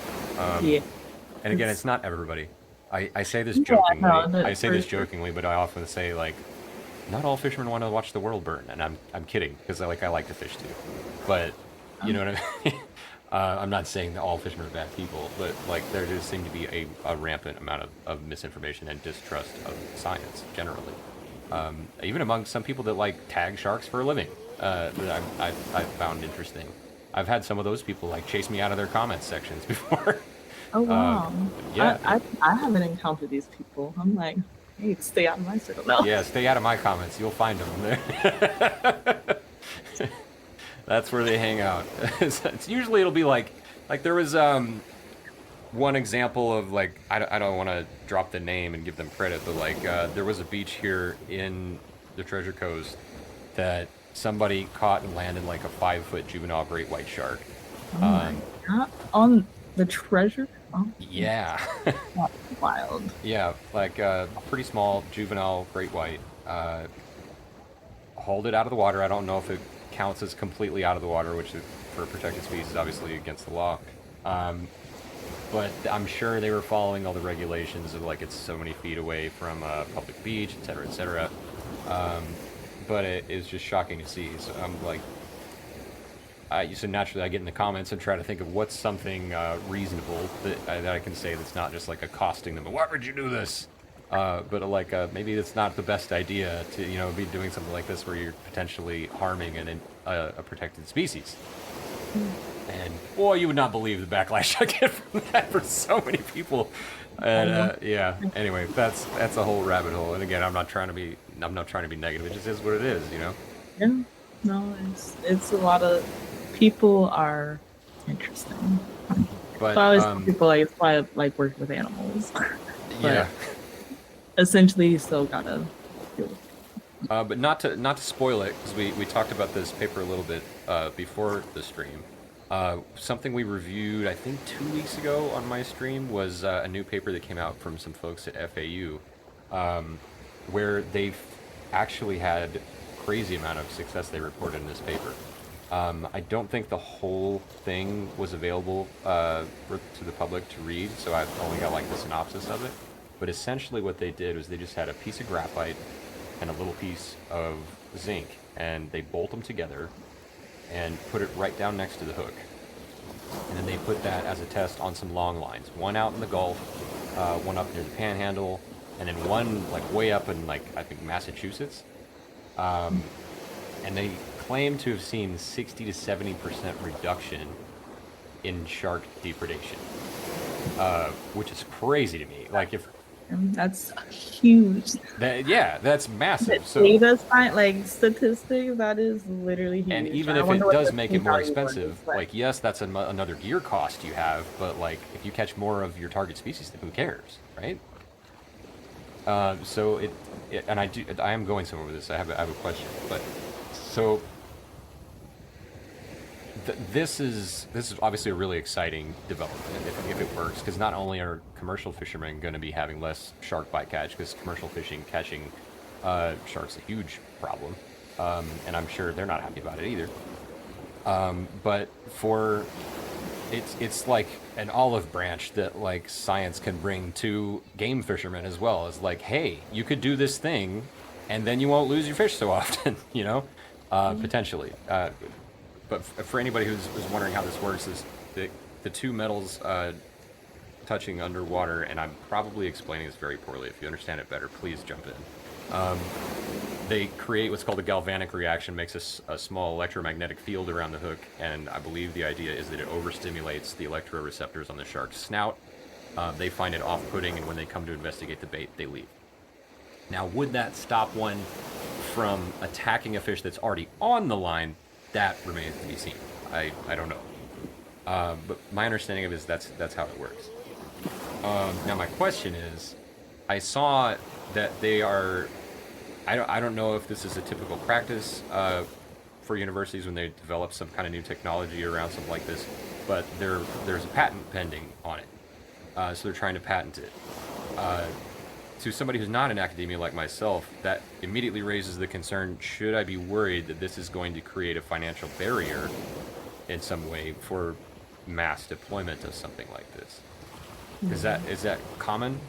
Like, oh, here's this new solution to a problem we've come up with, and now it's going to be patented. Should I be concerned, or is that pretty normal? um, it. I'm. I will say I don't know. I'm not familiar with as many like patented technology like from Yeah, it seems like a academia. specific thing. But one that came to mind was another bycatch reduction method that was implemented in like Baja Sur, California, and it was reducing bycatch of angelfish, but like literally all they did was put a green light on the what is it, the gill nets, and that Really? reduced bycatch by like I think it was also like 40 to 60%. So Wow. I'm I'm not like aware of like how much the materials are. It seems like a fairly simple, like very small thing. And like I don't know, it's zinc. I don't know if that's a expensive mineral or not, but Yeah, so the thought process is I was talking to somebody who's actually a paleontologist on this platform, does like live dino digs. I'll give him a little shout out here real quick. Guys, go follow paleontologizing if you're not already. He mentioned a good point that like with the penny getting retired, which is mostly zinc coated in copper, that's now maybe a potential alternative use for that metal, for something that's going to be so broadly used. I think that kind of makes sense. So maybe it would have a positive impact of balancing out the value of that zinc. yeah, But yeah, obviously my concern is that like people are going to be hesitant to adopt something like this if they can't afford it. If it's so yeah. expensive that it's going to make a huge bump in the cost of their whole fishing fleet, or if they got to buy like a bucket of them to take on their fishing charter boats, for like local guides, things like that. I'm probably overthinking it. I'm probably worrying too much here, because at the end of the day, It's a valid concern, I'd to say. to have if you're going to work to patent something like that, you obviously want to sell it, and you're not going to sell it if you overprice it. So I guess Yeah. it would be And a self-defeating thing. yeah, but I think also it's important if you want this to be like an impactful conservation tool that is like that shows results, and if fishermen aren't or fishers aren't able to purchase it, then I feel like if you haven't considered that, then you really were not trying to be, I don't know, not Yeah, conservation wasn't the the original thought. But I feel like for the most part, like with that example and with the angel sharks and the green light, like that was a very low cost, like not a very not like from what I could understand, not like super expensive, like huge piece of equipment, a fairly simple piece of equipment. But yeah, I'm also curious to see how it's going to roll out. But I would hope that it's somewhat affordable, so that more fishers can actually use it, and we see actual results, impact. Yeah, because I mean, like 60 to 70%. That's like if it's actually that effective, like across the board, that's a big deal. Yeah, So that's that would make a huge. lot of people really happy, from both sides of the fence. The people trying to Yeah, catch less commercial sharks. fishing industry would be Yeah, like, you'd be like, wow, it no was shark. this easy the whole time. Right. And then that would make people in my camp happy, not having as many caught. I mean, imagine that would be millions. I don't think it's an exaggeration to say like if that was Yeah. globally adopted. That'd be millions less sharks killed every year. Yep, I agree. I definitely, because it's millions that are in the like, overfishing, and bycatch is the biggest thing. So Yeah, but I don't know anything about like how much in which categories because you always hear that stat that like we kill 100 million sharks a year, but that stat has been touted for a long time. So like it's hard to imagine what it would be today if that is still valid. yeah, Because you like to think, and when we hear a lot that like the demand for shark fin soup is decreasing, even in a lot of Asian countries. Um, so I'd like to think that those numbers are decreasing, but then in how much of it is that, and how much of it is poachers that we don't actually have statistics on, and how much of it is bycatch and commercial fisheries that are falling a lot. So, yeah. I mean, if you know that, by all means, let me know. But I I don't know think that. don't know, but I'm sure that's like, yeah, that's like again the hard thing with the. It's just hard to get all of that data, but yeah, the fishing industry is like not completely up my alley, but yeah, Mhm. those are things that I'm also interested in. Like it's just so many different types of variables. So, is there something some curiosity you had, something specific that you wanted to know that drove you to want to be a scientist, or maybe like while you were in university, you encountered something you were like, I can't wait to go out in the field and learn the answer to this question. I'm trying to think.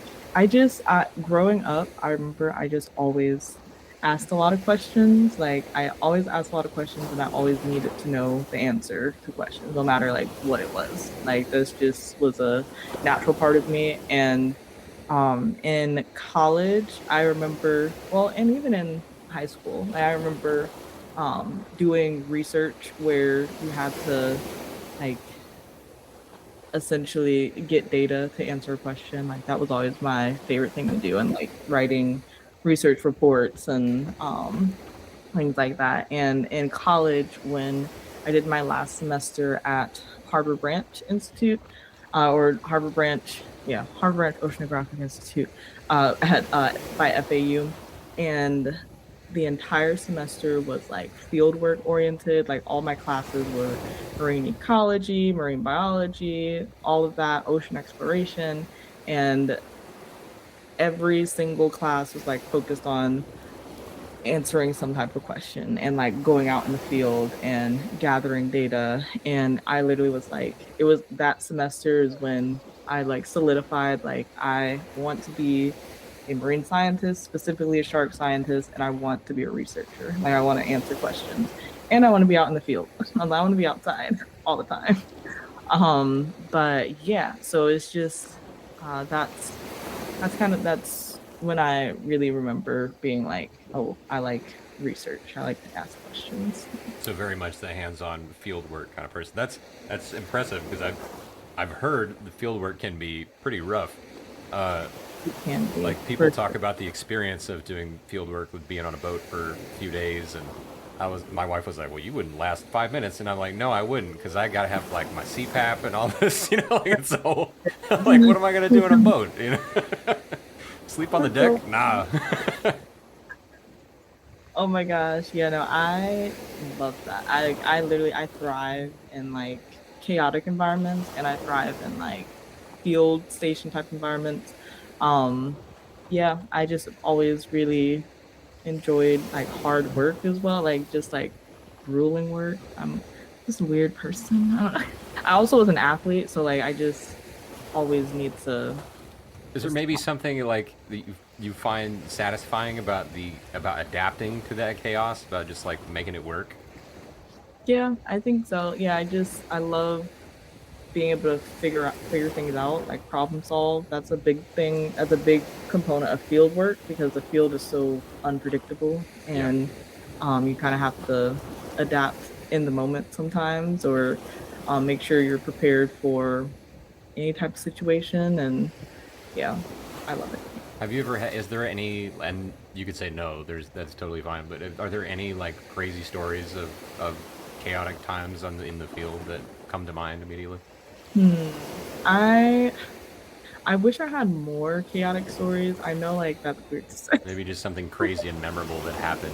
Yeah, no, but the so two things I can remember. So I've been on it's all been with field school in Miami, and I've been on their boat twice when we've caught sawfish, which Ooh, is crazy. Like I was just like it was the biggest animal I think I've ever seen like in the water. Like it was about I think the first one was a 13 footer and the second one that when I was on the boat was like 14 and a half. Like it whoa, was just a huge animal. a And I big was like, ray. yes, huge. And another thing was when we were doing a workshop for Miss and we had a nurse shark on the platform. And I'm like restraining the tail. And I look down and I see another little tail like hanging out of the nurse shark. And I was like, it's giving birth. And No like this, way. yes, this little baby nurse shark, like essentially this shark just like gives birth in my lap. And then my Wow. Jasmine was next to me and like grabs it because like I have her tail and like she was in, I don't know, I could not like I was not letting go of her tail. And Jasmine like scoops it up and it was really, really cool because it was the first time they were able to get samples from the mom and like literally the newborn, Yeah, just on the newborn, spot. I can imagine. brand new, brand new shark. And also, when I try to convince people sharks are cute, I show them pictures of nurse sharks or specifically baby nurse sharks because they're so cute and I they have go to like this zebra spot. sharks. Say it again. I go to zebra sharks. Zebra, yes. Oh my god, they're also zebra sharks and also epaulet sharks are another one that I Mm. go to. But yeah, those are the times that I can really remember, like crazy times. I feel like I've had other um instances, but they're not like coming to me right now. But those are the That's craziest okay. ones. That's pretty cool though. That's a cool. Did you get to like immortalize the moment? Did you get to take any photos of like this baby nurse shark? Or are you Yeah, no, they working took them up? photos. There was a lot of pictures, and we put Very them cool. in a bucket so that we could get the samples and everything. So there's pictures of it in the bucket, and it's Nice. literally like this big. Like it was so little, so cute. And they're still very angry at that size as well. So So if I were to ask you if you had like a favorite moment so far in your career, is that's probably pretty high up there, I would wager. yeah, that's pretty high up there. Oh, another really cool one, actually, now I think of it, was when I was in Belize and we were doing the surveys. Randomly one day, sorry, it was my dog. Like, That's okay. I do it all the time. My dog will come and scratch my door, and I'm like, "What?" what are you doing? Um, but yeah, so we were doing surveys and just regular surveys, and there was a bunch of tourists in the water. I remember it was a cruise ship had come by and brought all their tourists, and it was just, it was literally, That deep sigh you let out. You said, "A cruise ship." I felt that. and it's like, I know exactly what you mean. yeah, it was just a lot of people, and we're carrying out the surveys, and then our boat captain is like, "Oh my gosh!" Like starts pointing, and he's like, "There's a hammerhead," and I was like, "What?" So I start swimming towards where he's pointing, and mind you, there's also like 50 tourists in the water, and Okay. there were sharks, and like the stingrays disappeared, like they were gone Yeah. immediately. But I'm swimming towards where he's pointing, and like looking for this nurse shark or for this hammerhead shark, and like she just comes out of like nowhere, and I was like, ah! And like she just like circles me, and we're also, and it's very shallow water. Like this is seagrass. It's like maybe like at the most maybe like 8 feet of water. But she was probably around like 8 feet, I would say, 8 to 9 footer. She was a big Good girl. size. Yeah.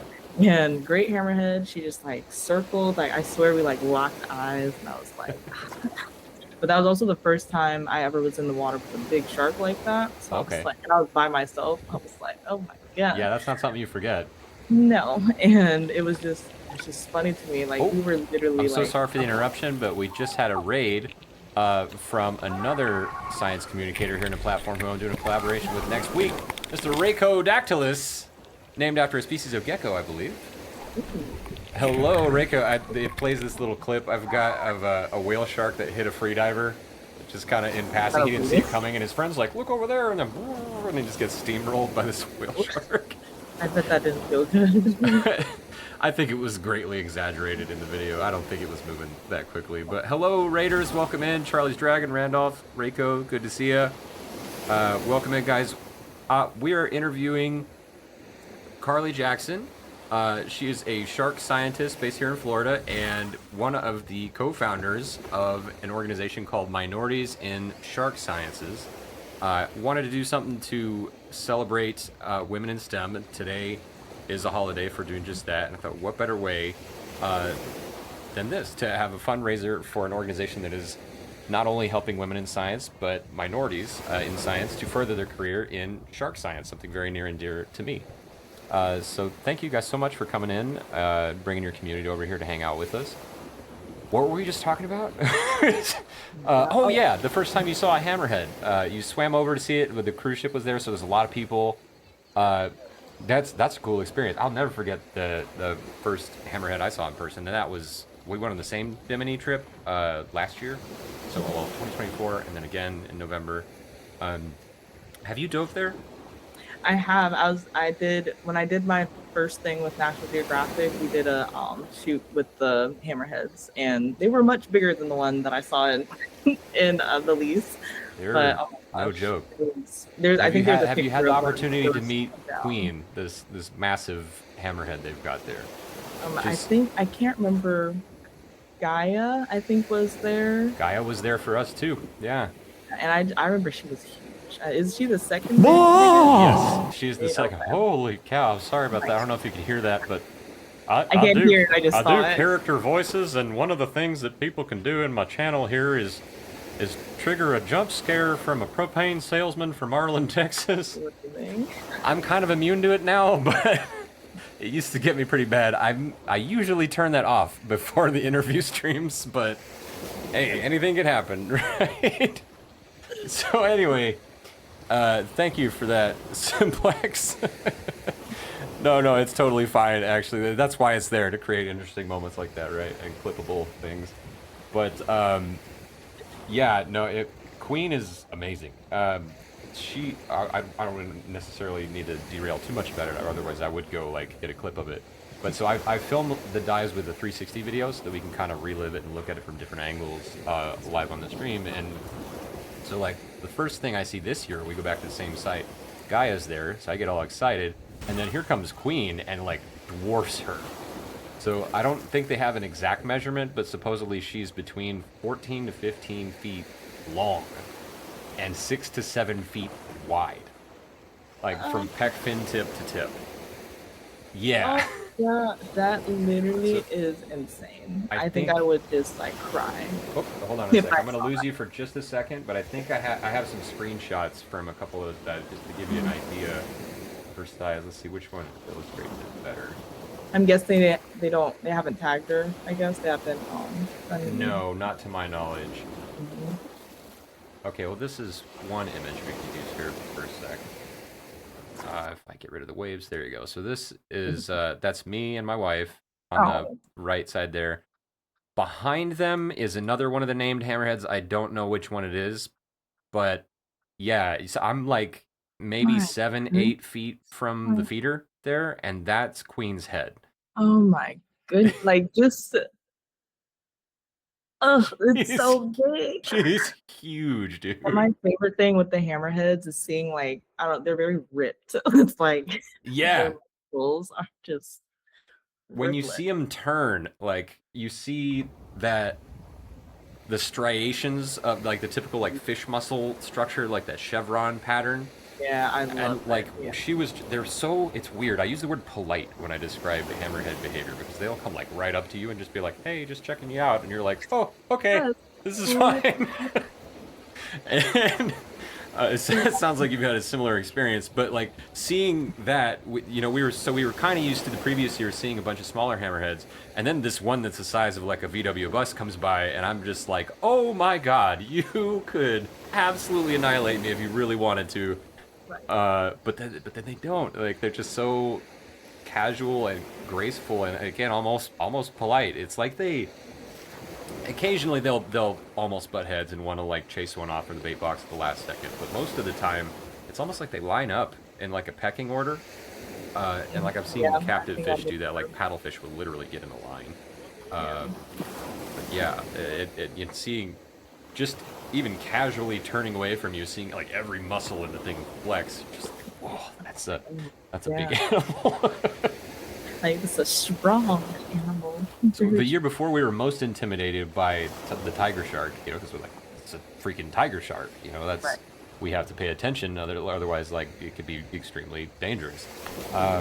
But this year, the same tiger shark showed up, and we're like, oh, there's Joker again, and she comes over to us, and the first thing that happens is Queen comes by and belly flops Joker's face into the sand as if to say, "This is my dive. Get out of here." And so This is my we territory. were like, whoa, okay, because the year before, as soon as she showed up, all the other hammerheads left. In fact, that was the whole theme of like a narration I did for that video was like, yeah, all the hammerheads scattered.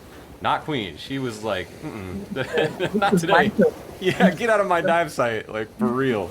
That was That's absolutely wild. Yeah, I like to also describe them as like derpy. I don't know. That's the vibe I got when I first was with the hammerheads in Bimini. I was like, y'all are like derpy. I I don't have to know. show you Because something. they'd like run into something and be like, oh, okay. Have you so are you able to see our text chat right now? No. Okay. Well, it just so happens I'm gonna put an emote in the chat right now. This is one of mine. We needed a derp emote, and it is actually a bonnet head shark that I drew googly eyes onto and gave it like a tongue hanging out, and I turned the smile upside down Oh my so that it god. looks like it's actually smiling like from ear to ear. Oh my god. I bet it looks so derpy. Yeah, there you go, Wheels. He's got it. That's the one. It's yeah, it's pretty out there. I can't pull it up on the stream. I'd have to go digging for that file. It's not that important. But But I'll do it later. but it's funny to me that you say that because I mean they do look kind of silly, right? With the eye stalks, like well, I say eye stalks, so that's what we would call it on a bug, right? That's got the big things, but like the cephalofoil is so unique and just out there. Yeah. Oh, that's actually that's something I'm supposed to be asking on these sorts of things. Do you have a favorite species? Speaking of which, Yes, I do. My nurse sharks, they are my babies. I love really, them.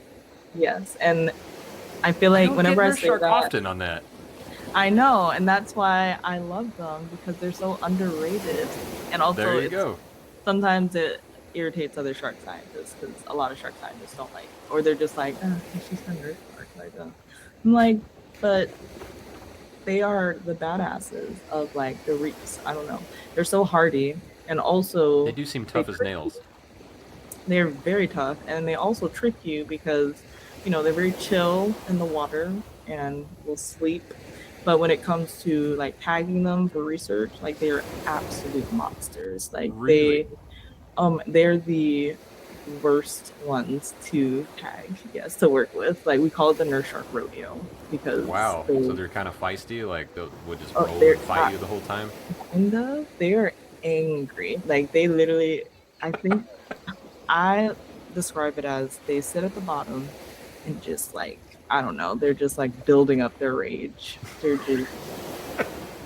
just building it up, and then as soon as they're on our hook, they just have to let it out. And then they'll trick you as well because they'll come up like just dead weight, and then all of a sudden start rolling. They do the death roll. I'm getting a And piece of paper out right now because you've just given me an amazing idea for a metal song. oh my god, yes. Uh, The nurse sharks would, oh, nurse Nobody sharks. will see that coming. So, like, right now, we've got the one about great white sharks breaching, great white death flight. It's about, like, this first-person view of great white shark stalking a seal pup before it eventually breaches, and then we go to, like, a shreddy solo. And then there's the next one I started working. So I have the lyrics for all these, and then, like, bits and pieces of riffs, but only the great white ones on Spotify. So I'm kind of just piecing them together as we go along. But I want to have a whole album of different hunting behaviors. But I think it would be really fun to have something about nurse sharks.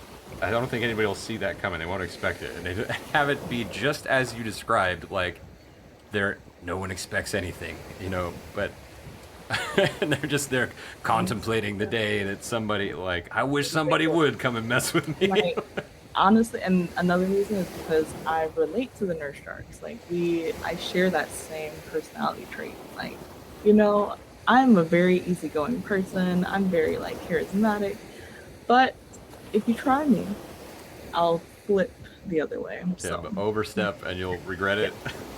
yes, and also with nurse sharks, they're so flexible. They are also one of the few sharks that have muscles in their pectoral fins, so they can literally try and like roll themselves off the platform. Oh, So wow. yeah, and they have buccal pumping, so they honestly don't really like lose a lot of energy. They're just always breathing, so it's like cool.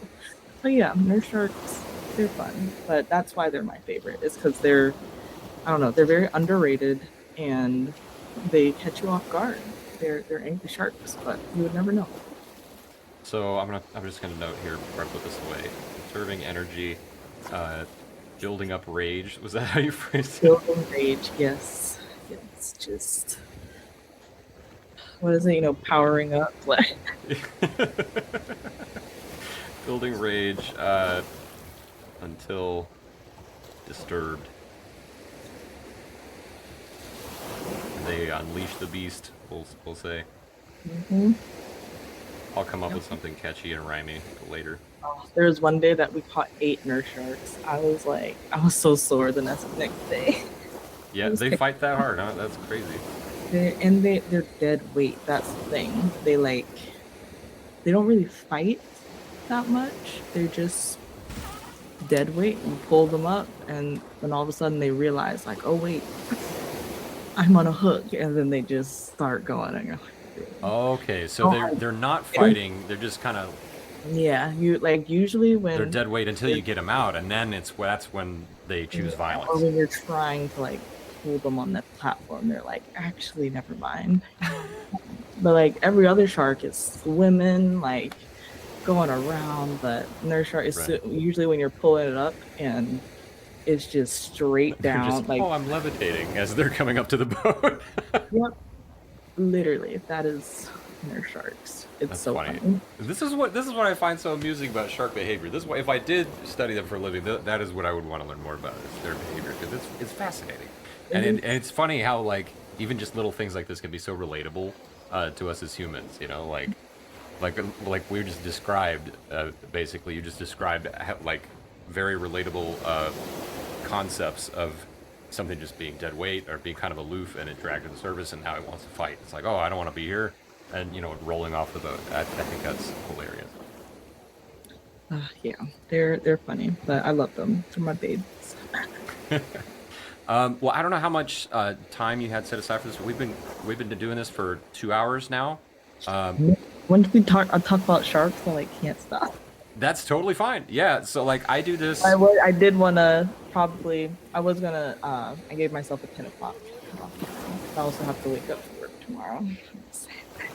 Absolutely, yeah. So if we wanna go ahead and wrap things up, we're just over 10 o'clock. Is there, before we head off, I want to give you like just one last opportunity to use this as a platform for anything you want to promote. Is there any maybe words of advice you would want to give to anybody who is thinking about pursuing a career like yours?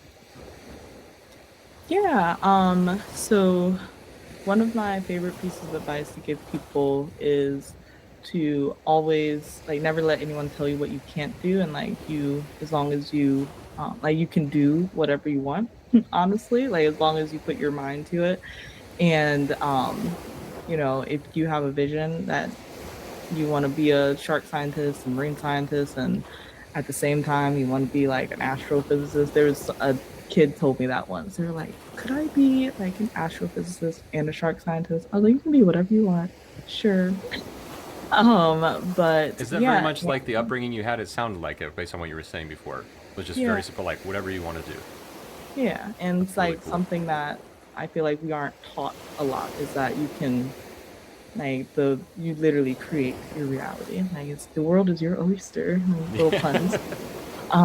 But yeah, that's usually the biggest advice that I like to give people, and also like the students that feel like lost in their academic career, which I feel like that's as I definitely felt really lost at some point in just really going back to passion. That's really what I focused on is like, I really want to do this and I'm going to focus on like passion. And that's what really gets me through that's what got me through the hard times of academic life. And that's why I'm not in academia anymore. But, and that's another thing. You don't have to stay in academia and be a scientist. That is something that we also That's an stress interesting at take. MIS. Yeah. Like a big thing with MIS is that a lot of us we left academia because of it's a very what's the word like everything is uh controlled,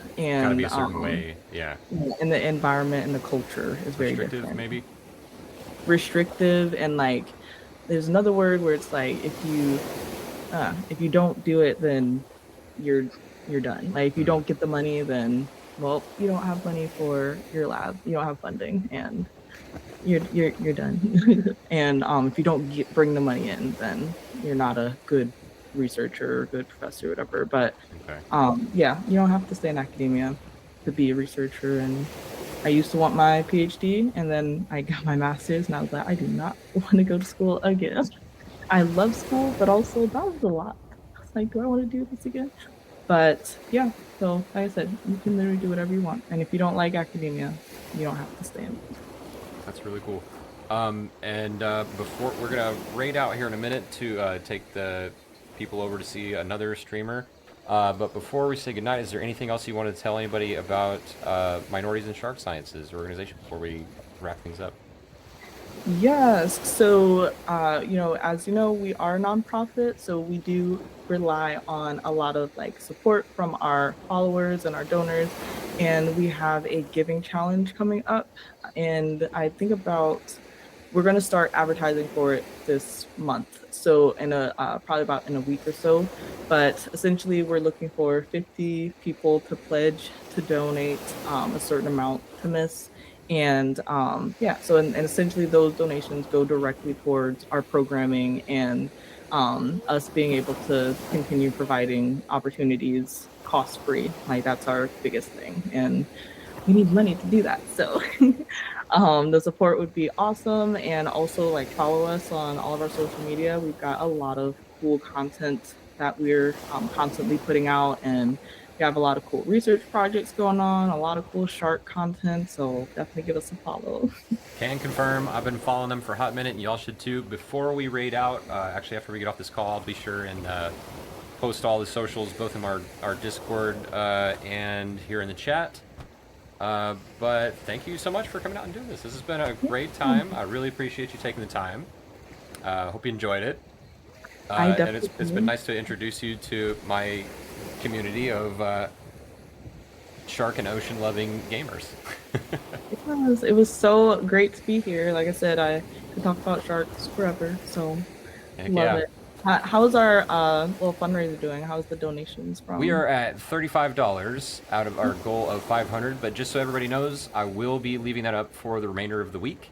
I have no idea if we're actually still going to be able to stream this Friday because there's an aquarium up here that does like a night at the aquarium thing, and my wife and I are going to that at like 5:30 on Friday, and I'm trying to do a fundraiser for a nonprofit that takes veterans diving, and so I'm going to film a dive with them like bright and early Friday morning. So our usual 2 to 5 stream might be tentative on Friday, y'all, but tomorrow we'll be here.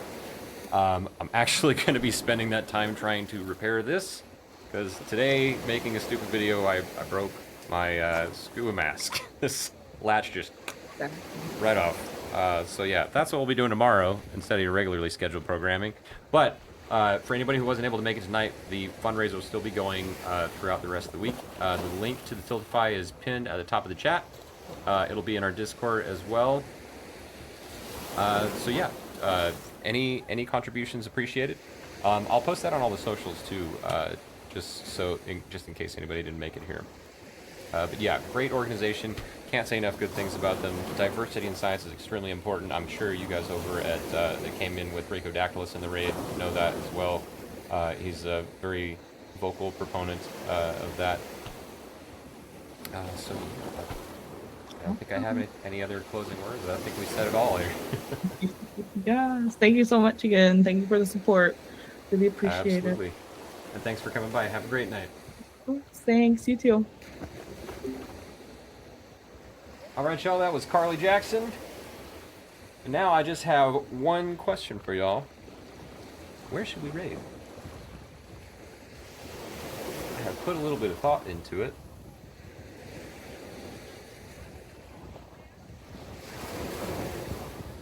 But that's going to depend on who is available. And thank you guys so much for coming and hanging out with us tonight. That was a really fun one. I will be posting this stream on YouTube as well. As soon as I'm able. It's kind of a hectic week right now, and I've got some content to deliver from a couple of other videography jobs that I need to get that data out like tomorrow.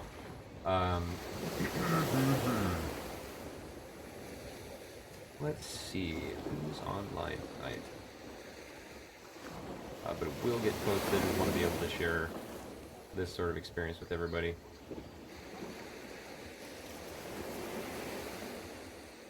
And I feel so lucky to be able to bring people who are more knowledgeable than myself to come and talk about this subject, you know? Make sure we can fumble through the odd research paper and whatnot and learn about new discoveries, but hearing first-hand accounts from people in the field is a whole other experience altogether, am I right? Gwyneth says, that was really cool. Reminded me of growing up on the Texas coast and hang out with shark fishermen back in the 70s. Yeah, I didn't have the same experience. I grew up in Texas. I didn't have the same experience, though, because I was up in Dallas, not near the coast. But it's something I always dreamed about, right? We did have a friend in Houston that we would go visit often, and we would spend a lot of time on the water. But I didn't get to see a lot of sharks. Maybe like 2.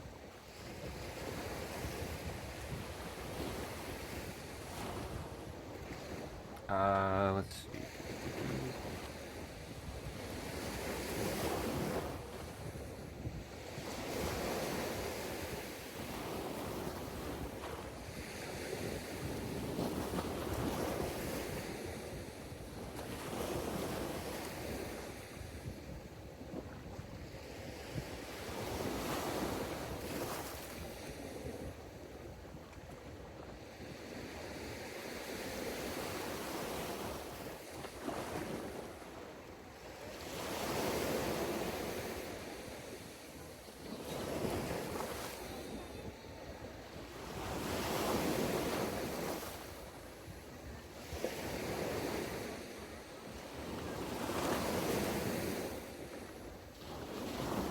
They are currently doing some SciComm art over at Science Streams right now. So what do you guys say we go crash that party? That sounds like a good time. It has been... I've slept since we raided Science, so what do you say we do that? So glad I didn't pop the Hank Hill jump scare. Somebody did. Wheels. So, I grew up near Padre. Nice. Yeah, I've spent a lot of time down there. We used to go hang out in Port Aransas whenever we could in the summer. You know, that was like the thing to do for a good long while. All right, y'all, we are going to go raid somebody called Science Streams. If by some chance there's anybody in this chat that has not met this amazing duo. Right now it's just Balint, but he and his wife Lita are microbial biologists. They have their PhDs in microbial biology, and they bring all kinds of science content, not just specific to their field, to this platform.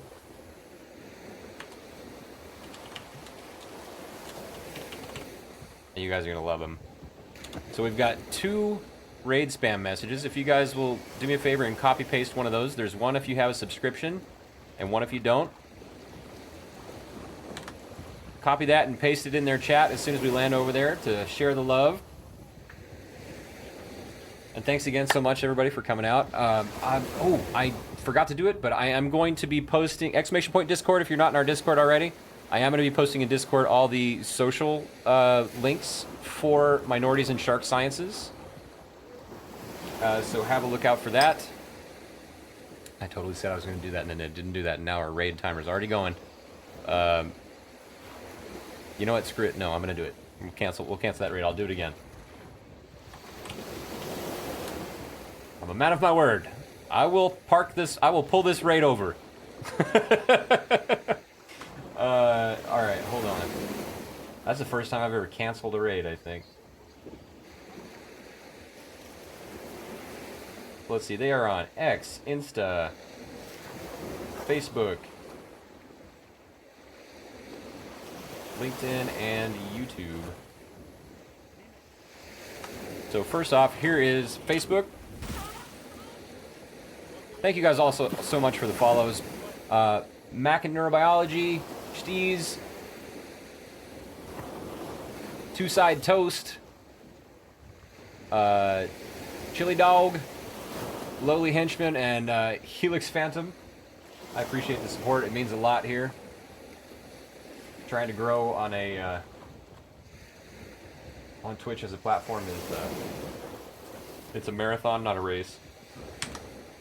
And all the follows really help us when we're doing things like reaching out to sponsors. You know, they want to see concurrent viewer count above all things. Here is their X for those of you that like X. It is Miss Elasmo, just like that one on Facebook. And their Instagram, which is my personal favorite. Same deal.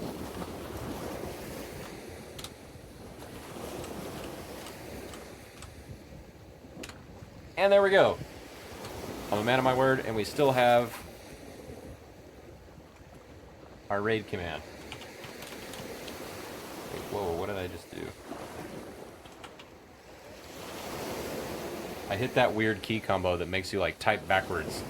Let's do this. Slash raid. There we go. There we go, I fixed it. Alright, sweet. Once again, thank you guys so much for coming out. I really appreciate all the support and the participation. If there's any questions that you didn't get a chance to ask, please do feel free to come and drop them in Discord. And if I don't know the answer, I will do the best I can to get you the answer. We can talk about it on another stream. I love that sort of thing. I thrive on questions. But then without further ado, I assume you guys already have your raid spam messages because we spammed them a minute ago. If you don't have it, here it is again real quick. And there's the one if you don't have a sub. And without further ado, let's go spend some time with Science Streams, y'all. You guys have a good night. Thank you.